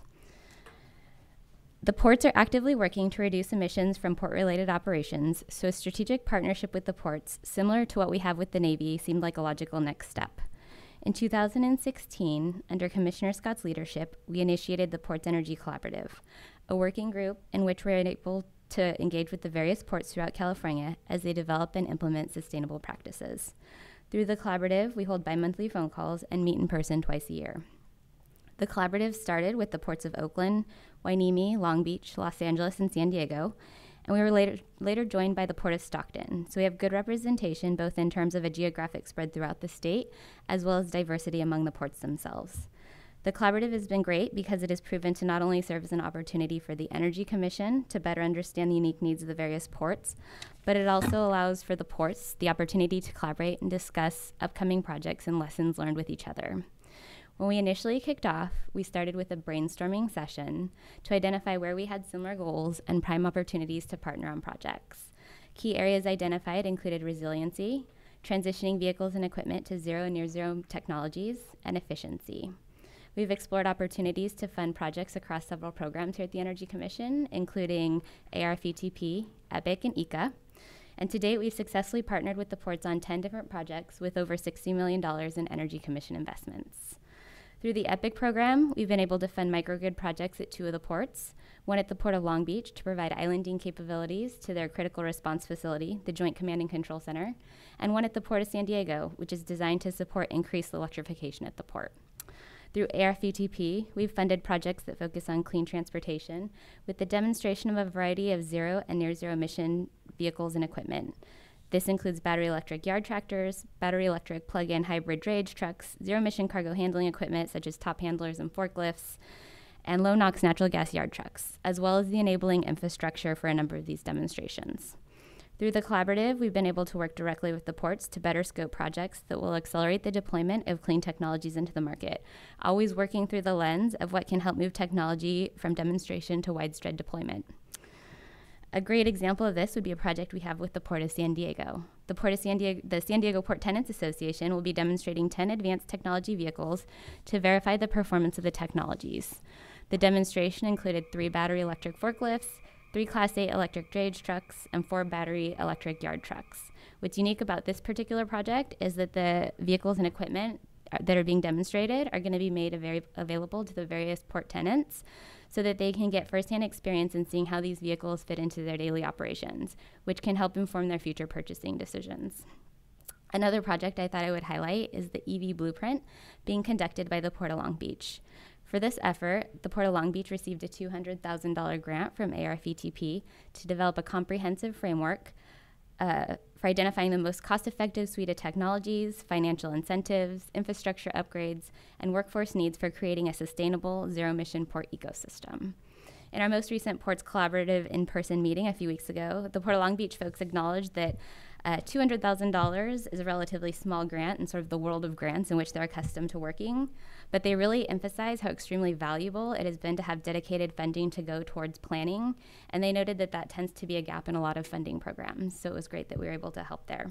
The framework that they're developing is intended to be replicable and will serve as a template for other ports. In fact, they'll be sharing the template with the other ports through the collaborative probably sometime this summer. So that's a high-level overview of the Ports Energy Collaborative and the type of projects we work on together. Moving forward, we'll continue to use the collaborative as a forum to come together to discuss important energy issues, mutual challenges, and coordination opportunities as we move towards our common goals. So with that, I would be happy to answer any questions. Thank you so much, Retta and Vice Chair Scott. I asked for this item on the agenda just because it hasn't been gotten enough attention, but again, really strategic, and I just want to thank everyone who's worked on it. Do you have some additional comments you want to make? I do. I want to say thank you to Retta for her incredible leadership on this. She's the one who makes the day-to-day happen, and that's what matters, right? The implementation. I really appreciate your commitment and dedication and vision there. You know, as you mentioned, the ports are oftentimes in or near low-income communities or disadvantaged communities. They tend to be pollution hotspots, right, because there's a lot of activity going on there, and so ratcheting down the emissions is really important. And the ports have been, like the military, great partners. They're willing to try things out, really, and you know, I call it take it on the shakedown run, because that's what you do with a boat when you're kind of getting it the first time you take it out. And so they're really helping us to test out this equipment, see what works, what doesn't work, what do we need to update, what do we need to tweak, and why. And then, as Retta mentioned, then we can take that and then replicate it and scale it. And you've already worked out the kinks before you really try to push this out to all of the ports or in a mass market way. So it's been great to work on. I'm glad we had a chance to highlight it. I want to thank the ports for their partnership and thank Retta for making it all happen. And in San Diego, I really love that San Diego example, having actually sat back in the day on the San Diego Port Environment Commission, or Environmental Working Group, whatever they called it. But that's a place where the military and the ports just are almost the same thing. I mean, they overlap tremendously, and the port tenants and the Navy really work together well on this stuff, so I'm glad to see that progress happening. Great. Well, great work, everybody. All right, let's move on to item 21. Is there a motion to approve the minutes? Move the minutes. Second? Second. All in favor say aye. Aye. All right, let's move to lead commission reports. With the permission of my colleagues, I may go first, if that's all right, just because I don't want to be late for my own confirmation hearing. I got to have some lunch first. So I just first really wanted to thank all of my colleagues here for being flexible and patient in what is always a bit of a hectic transition. You know, we've had, I think, what is a totally unique circumstance of having the same 5 commissioners for 6 years with basically the same roles, and there's some reshuffling and so forth. And this has coincided with an enormous amount of activity in the governor's office on a whole bunch of issues and some initiatives we're doing here. So I just wanted to walk through a few highlights. We have made a bunch of positive changes here at the commission just on some simple things. We have a new email signature that all staff are using, which includes our logo and our website. The new website's coming out in June. That's going to be, I think, a huge step forward. New ID cards for everyone are coming with the new logo. New letterhead is done. It should be distributed shortly. We have made some improvements to the common area, some couches and chairs to make it more inviting for staff and stakeholders. We're doing improvements in what used to be the cafe. I've engaged personally on these issues and with DGS on getting our 22 leaks fixed. If it affects staff morale, it's a priority for us, all of us on the commission. And this is an issue. Actually, it's a recruitment issue, because people come, they see, trash cans collecting water. So I've met directly with Secretary Batcher and with Dan Kim at DGS on that. We're making some improvements on Commissioner Rowe as well. So lots of good stuff there. I've done walkthroughs of the entire Energy Commission to meet all 600 and something employees here personally, and just thank them on behalf of all of us for the work they're doing. That's been super fruitful, just to see how everything's arranged, and also just to realize the incredible international diversity that we have here. It's extraordinary, and we'll be doing some more activities later this year to highlight that, but it's been a real treat. And I've been doing these deep dive division reviews, SWOT analysis with all the divisions. Almost done with that, but my high level feedback is that I think our deputies and the work of the divisions is stronger than it's ever been, and we've really figured out how to give away funds responsibly with appropriate diligence. So I think this puts us in a great position to do much more of that. Couple big initiatives we're launching today, sending out the invite letters for this lithium recovery initiative to promote lithium development in California to a big group of stakeholders, working with Commissioner Douglas on that, because that's down in the Salton Sea area, as well as Secretary Crowfoot. I did, and Commissioner Douglas and I also did a trip to Diablo Canyon. So they have now, the big move there is from wet storage to dry cask. So they have to do 138 casks, 58 are done. We did a deep dive into that, along with Justin Cochran, the chair's advisor on nuclear issues, which was super fruitful. The other interesting thing there's about roughly $400 million of infrastructure that is currently planned to be decommissioned, that if we were to do offshore wind, you wouldn't need to decommission. So there's a pier and a breakwater and a 230 kV transmission line. And that's an interesting option. So we were actually exploring if you did offshore wind, there were, so we've been digging into that, and are going to really do everything we can to explore that option. PG&E was certainly interested. I think there'll be a lot of interest in the community on that. And a couple other highlights. I also did a trip to Oklahoma that I planned earlier for wind tour. So wind prices in Oklahoma are now down to 1.3 cents a kilowatt hour. Little incremental changes, like it used to be a 2-person crew twice a year for 2 days each time, so 4 days a year does maintenance and then the cell. That's down to 1 day a year, right? So these little things. And I'm just saying this, I mean, we are going to get to 1 cent a kilowatt hour wind and 1 cent a kilowatt hour solar. Like that's where we're headed in my view. And it's super exciting. There's, by the way, a big anti-wind campaign funded by the fossil fuel industry in Oklahoma. But you know, at the end of the day, it's hard to compete against low prices. And every wind turbine in Oklahoma is giving $10,000 every year to every rancher. And so there's rural support for it too. And still a lot more cost reduction in the technology to come. Also did a talk along with folks from the ISO, California Clean Energy Fund, RMI, and others in Navajo Nation down in Arizona. They have a monster 2 gigawatt 1970s vintage coal plant, and we went to talk to them about the future of coal. And basically, you know, my message was, first of all, renewables are beating coal in price today, but you're also, if you stay on that path, you're going to ultimately lose on policy, because 100% is law in California, it's law in New Mexico, it's law in Hawaii, law in District of Columbia. Another 8 states have introduced 100% legislation, and another 4 on top have introduced study bills, right? And so the trend is there. Had a really terrific dialogue with the vice president of Navajo Nation and a bunch of the decision makers. The next day, they announced that coal plant's closing end of the year, and they are launching a big new renewable energy initiative. And I actually think there's a real market just for that, because it's renewable power coming out of a disadvantaged community that's also shutting down a coal plant. I think there's interest, you know, in the California market in that, as well as Salt River Project and LADWP. So terrific dialogue on that. I wanted to just take a minute to, in particular, thank and acknowledge my friend and colleague, Vice Chair Scott, for her work on transportation. I have been amazed how hard you worked. I know how hard you work, because it's a hell of a deal trying to get on your calendar. You're always, and I'm just really proud of the work you put in and the progress we've made. It's been incredible. And as we welcome our new commissioner at the end of this month, Commissioner Monahan, who's going to be you know, taking the baton on that. She's inheriting a program in a really healthy condition because of you. And I'm particularly grateful, not just that you agreed to be vice chair, but also that now the other issues you're going to be engaging on, part of it is strategic communications. How do we tell our success stories better?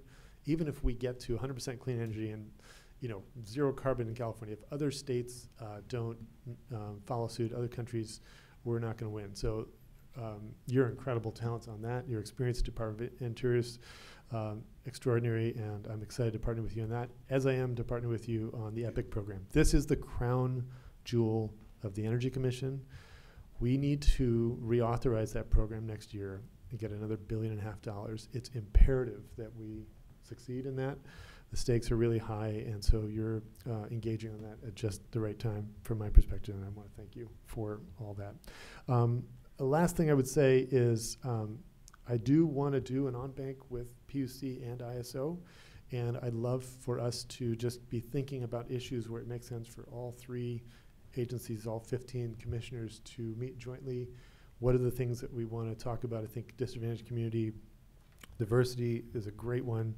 I think actually an update on renewable technology development, including offshore wind, as another. I'd welcome other thoughts as we dig into that, but that's on my list to discuss. And then finally, I've been spending a lot of time with the governor's office on the 60-day report, which is coming out this week, and that'll have a lot more direction from the governor on where we go with this PG&E situation and our energy policy generally. And with that, I'm going to sneak out. I apologize. Thank you. Yep. I think we all wish you good luck in your hearing, and you'll do great, but it'll be fun to watch. So good luck. Okay, well, great. So now that the time pressure's off. Yeah, exactly. A real thorough update. Anyway, so I feel like this is really only the 3rd or 4th day since the last business meeting that I've actually been in the office, because I've really just been traveling a lot and engaging with a lot of different stakeholders. And I'll just run down a few of those activities. So Brian and I and Brian has been traveling almost as much as I have, because I've been dragging him along, and he's just been providing a huge amount of value, just logistically and substantively on the issues to almost all of the meetings I'm going to describe. So a few weeks ago, we went down to Guadalajara. The Autonomous University of Guadalajara is actually a private university, but it's really a pillar of the community there.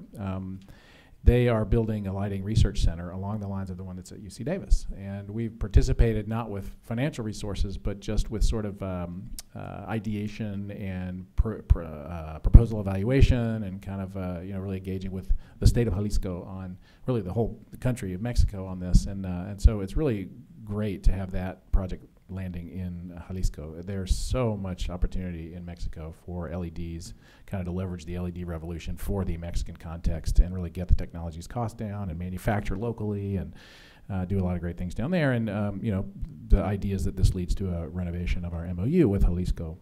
There's a little bit of politics because the national government and the state of Jalisco government are different parties, and so we're kind of trying to tiptoe around that a little bit, but I think we're all going to work together well as both new administrations kind of settle in. Let's see. Then shortly thereafter, the following week, did a trip to Denver, where the NARUC and NASIO, so the NARUC being the National Association of Regulatory Utility Commissioners, and NASIO being the National Association of State Energy Officials. So we're sister entities, and historically haven't worked together all that much. But the state energy offices in any given state and the PUC, or the Public Service Commission in each state, really are overlapping tremendously, increasingly, especially as local planning issues and distributed energy resource issues kind of become part and parcel of the same conversation. And so I'm currently the chair of the NASIO board, and we've developed this collaboration with NARUC on electricity system planning. So the idea is to sort of focus on the distribution system, but all the states are so diverse, and they're focused on different things, that we sort of pulled in the transmission, and so we're really just looking at electricity planning. But we recruited 16 states and met for the first time, all 16 of us, with a member of the PUC and a member of the State Energy Office from each state in the room for a couple of days, and to talk about, okay, what do we need? What tools? How do we confront this challenge of distributed energy resources, or just whatever the evolution, where the evolution of the electric grid is taking us. And climate change, obviously front and center now. The states, even red states, are stepping up and acknowledging that we have to do something. And so it's really pretty cool. So the 16 states, I think, they're very diverse, and certainly politically and just in industry structure. We're in a cohort with Minnesota and Virginia, which have sort of similarly structured in some ways electric systems, but obviously in very different places in terms of their evolution of resources and their mix and their policy environment. So That's a 2-year project or 2-year collaborative between NASIO and NARUC, and hopefully it's going to come out with some good tools and some, from my perspective, really socializing a lot of the ideas that we already almost kind of take for granted in California, but getting those out and demystifying them for other states, I think is really important and could be huge. I mean, it may be institutionally difficult, but I'm very hopeful now that building these collaborations is going to bear a lot of fruit down the road. So that's really good stuff. And by the way, NASIO, we're hosting the NASIO annual meeting in September down in Manhattan Beach, and so I'm going to get going in earnest on that, trying to really put California's best foot forward and welcome all 50 states and 6 territories and sort of all of the the allies that work with them, a lot of federal people, Department of Energy and others, EPA, that'll be convening in Manhattan Beach in September. So really looking forward to that. And we'll sort of keep everybody up to date on how it evolves and how the rest of, how the commission itself and potentially commissioners and PUC folks could be involved in that. So then from Denver, went straight to LA for their annual sustainability summit, which is a really great event. They hosted at the Getty. It's worth going just because you get a free entrance. Well, it's always free, but you get I always get a couple hours right at the end to walk around and see some incredible art.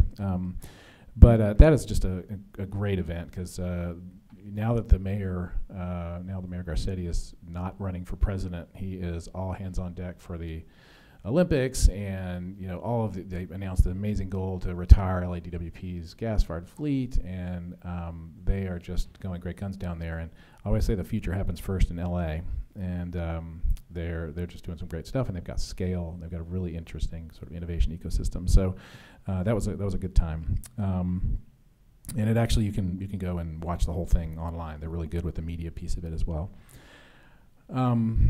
Then let's see, we've hosted, I guess I'll just talk about a couple of meetings this week, really. So on Monday, we had a really great event with Commissioner Scott and President Picker and the new PUC commissioner as well down in LA at Lacey at the Clean Tech Incubator on decarbonization. Building decarbonization, and nominally it was sort of focused on 1477 issues, the decarbonization bill that Senator Stern carried last year, and he was there and opened it up, made some really substantial comments. And it was really a taste of what's to come, because this is a conversation that we have to have. What is the interplay between electricity and natural gas? What are all the various impacts of it? There was a really large turnout of gas industry labor force who are, legitimately, I think, concerned about what happens to their industry when we really focus on decarbonization, particularly if that is centrally electrification, right? And so a lot of questions about renewable natural gas and kind of how far it could take us and what that trajectory might look like, which I think is still, fairly unclear. A lot of bandwagon, a lot of advocacy for electrification as just the #1 policy, and so without sort of passing judgment on any of that, I think that is a healthy conversation that really I think of it as like nuclear decommissioning. If you think about it's a large sunk investment that we are going to have to figure out how to evolve, and so it's sort of nuclear decommissioning times 3 or 4. In terms of the scale of it. And what does the future natural gas system look like? How much of it is non-fossil? Most of it, if not all of it, has to be non-fossil. So, it's a big challenge for the state. So I strongly believe that the Energy Commission needs to marshal that conversation in an IPER, or, maybe the legislature asks us to take that on in some other form. But we already do a lot of that work, but we really have to kind of present an objective structure to bring all the stakeholders together, try to create some middle ground and figure out where to take that conversation, because that's a big deal and very, very important for California and really the world. So we got a taste of that at Lacey. I guess that's my, maybe you have a different opinion about that, but I think it was an interesting discussion, and the format there was really nice to have that kind of an exchange, really open exchange. And then yesterday, and I want to just call out Needy Thakur and the PUC staff, as well as Brian and the Energy Commission, we had folks down there as well, staff down there for that conversation at Lacey. And the 1477 is a joint activity really between the PUC and the Energy Commission, and we have a good working relationship with them. And then the same applies for the workshop we had yesterday at the PUC, which is really the kickoff of the development of the updated California Energy Efficiency Action Plan. So that's you'll remember the AB 758 action plan on existing building efficiency, and SB 350 doubling goal for efficiency. And last year we had AB 3232, Laura Friedman's bill that asks us to write a building decarbonization strategy. So we're sort of wrapping much of those into the update of the overall efficiency plan. So we're doing a little road show. The first one was in San Francisco at the PUC. We're going to Redding, Fresno, LA, and San Diego in the next few weeks. And really hoping to get good participation and just show our faces out there and really get boots on the ground to talk to stakeholders in their context and highlight the issues that we need to dig in further on when we develop this report. So staff, Michael Kinney is leading that effort in the division, and I'm really hopeful that we're gonna ask some tough questions and really lay it out there. I think it's gonna. We're not achieving our goals. I mean, I'll just say we spend a lot of time saying how we're doing all this wonderful stuff, which is absolutely true. But across the nation, across the world, the last month, the news hasn't been that great for climate, for emissions. Particularly in transportation, just because we keep using fossil fuels. I mean, I think a lot of jurisdictions just aren't sort of being successful dealing with that. And in our buildings, it's the same thing. Doubling efficiency. And getting retrofits to all our existing buildings. It is a huge, huge lift that's going to take a lot of money. And so the goal is to do as much of it in a market-based structure as possible, but it's particularly the 40% of Californians that are low income, we have to find some resources to help those people do that work if we're going to be successful.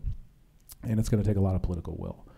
So I think this conversation of about the action plan update is really, it is that, and there will be a report, but it's actually going to require some introspection, I think, to figure out how far California really needs to go, how far we think we can go with market-based instruments, and if we're going to ask the legislature to do more, because it's going to be a big, big lift. And we can look to places like the Netherlands and other places that are adopting decarbonization goals that are along the lines of what we also need. But anyway, so the conversation got started yesterday, and I'm excited to keep developing that. And I want to just give kudos to the media team for getting the word out about that, and stirring up attendance and just making sure that when we, like the Lacey event, I think we got a lot of good media about that, and it's a conversation that needs public vetting. It's a difficult conversation that needs public vetting, and that's just our outreach strategy is key for that.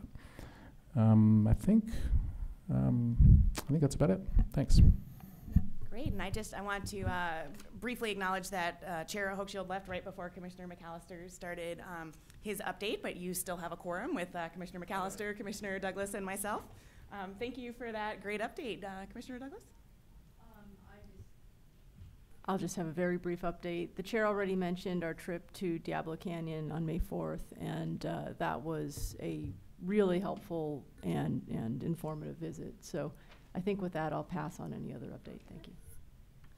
All right, and then my brief update. I've had an opportunity over the last little bit to go to a few different conferences and venues up in Seattle, Washington for the National Governors Association meeting, where they convene folks to talk about electric vehicles, infrastructure, and strategy, and it was fantastic. There are about 14 states, including the Virgin Islands, so they kind of came quite a ways to participate in the meeting and just really hear where everyone is, what they're doing, what lessons are learned, what are things we can work on together.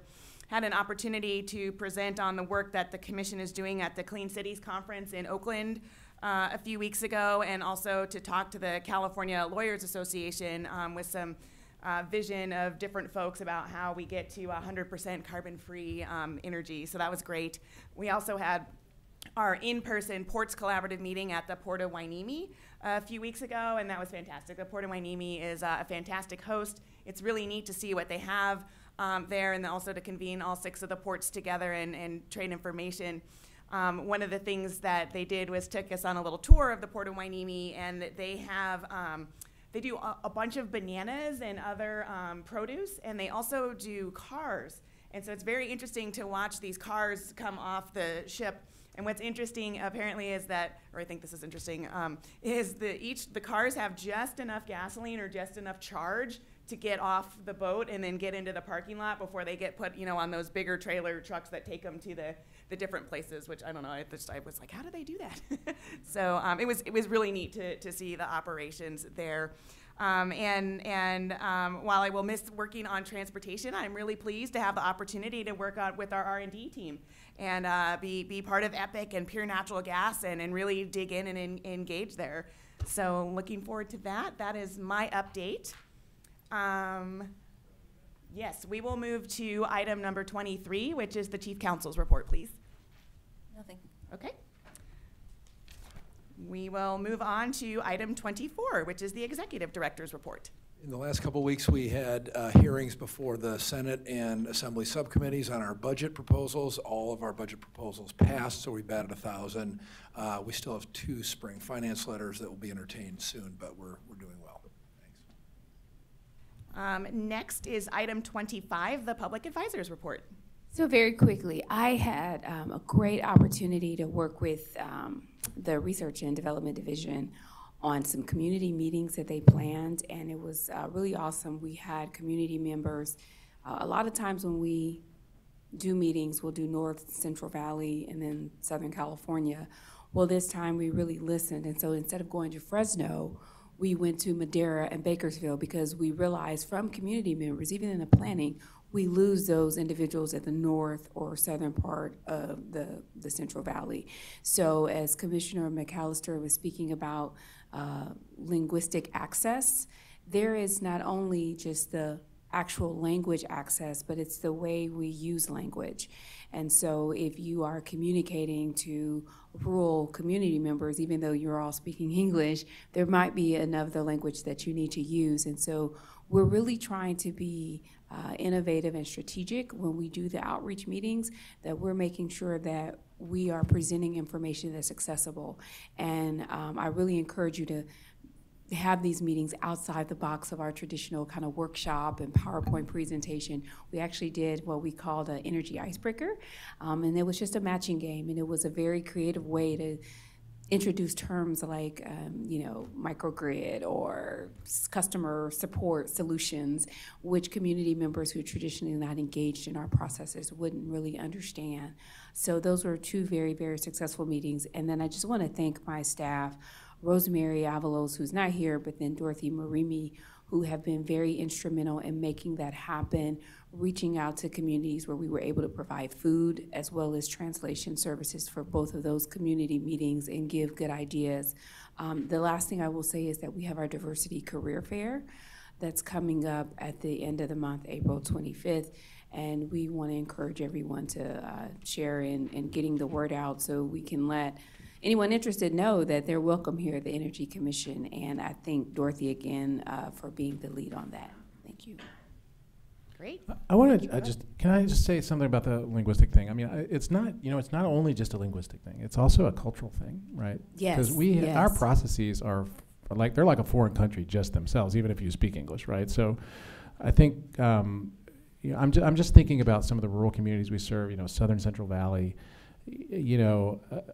Immigrants from wherever, if they come to those meetings, even if it's fully in their own language, often they're not going to quite understand what's going on because it's just the bureaucracy and the structure and the formality of it is something that isn't very accessible just per se, right? So it's particularly if you are a relatively recent immigrant and your education level is not through university, maybe it's high school, maybe it's less than high school, and so I think there is a cultural aspect of this, and the numbers in California are large. There are a lot of people in that situation. So I guess it's probably worth a discussion about how many resources we sort of put into it and what our strategy kind of ought to be most effective. So one quick update that I can give you that on the Diversity Steering Group Committee, we always reach out to the divisions, the deputies, to let them know. And this last community meetings, we're not calling it workshop because of that technical connotation, but we totally abandoned what we would normally do. We didn't do it at all. We really had a community meeting where we sat down and we really listened. And the most important thing in planning that is to listen to the community first in planning it, because they can tell you what the cultural competency is and how best to provide information to that community. Thanks so much, Ilana. Thank you. Okay, is public comment, item 26. We don't have public comment, but I would like to announce that we have opened up a docket. So anytime a member of the public, we currently did not have a place to take that if anyone has general public comment. And so we will be able to take that. So if anybody is listening in and is not able to make a public comment, if they want to submit a written comment, we have worked with the Chief Counsel's Office to establish that. And so in perpetuity now, there will always be a place to have general public comment. Great, that's great to hear. And let me just look to Cody to make sure we don't have anyone on the phone there. Okay, so with no public comment, and we are adjourned.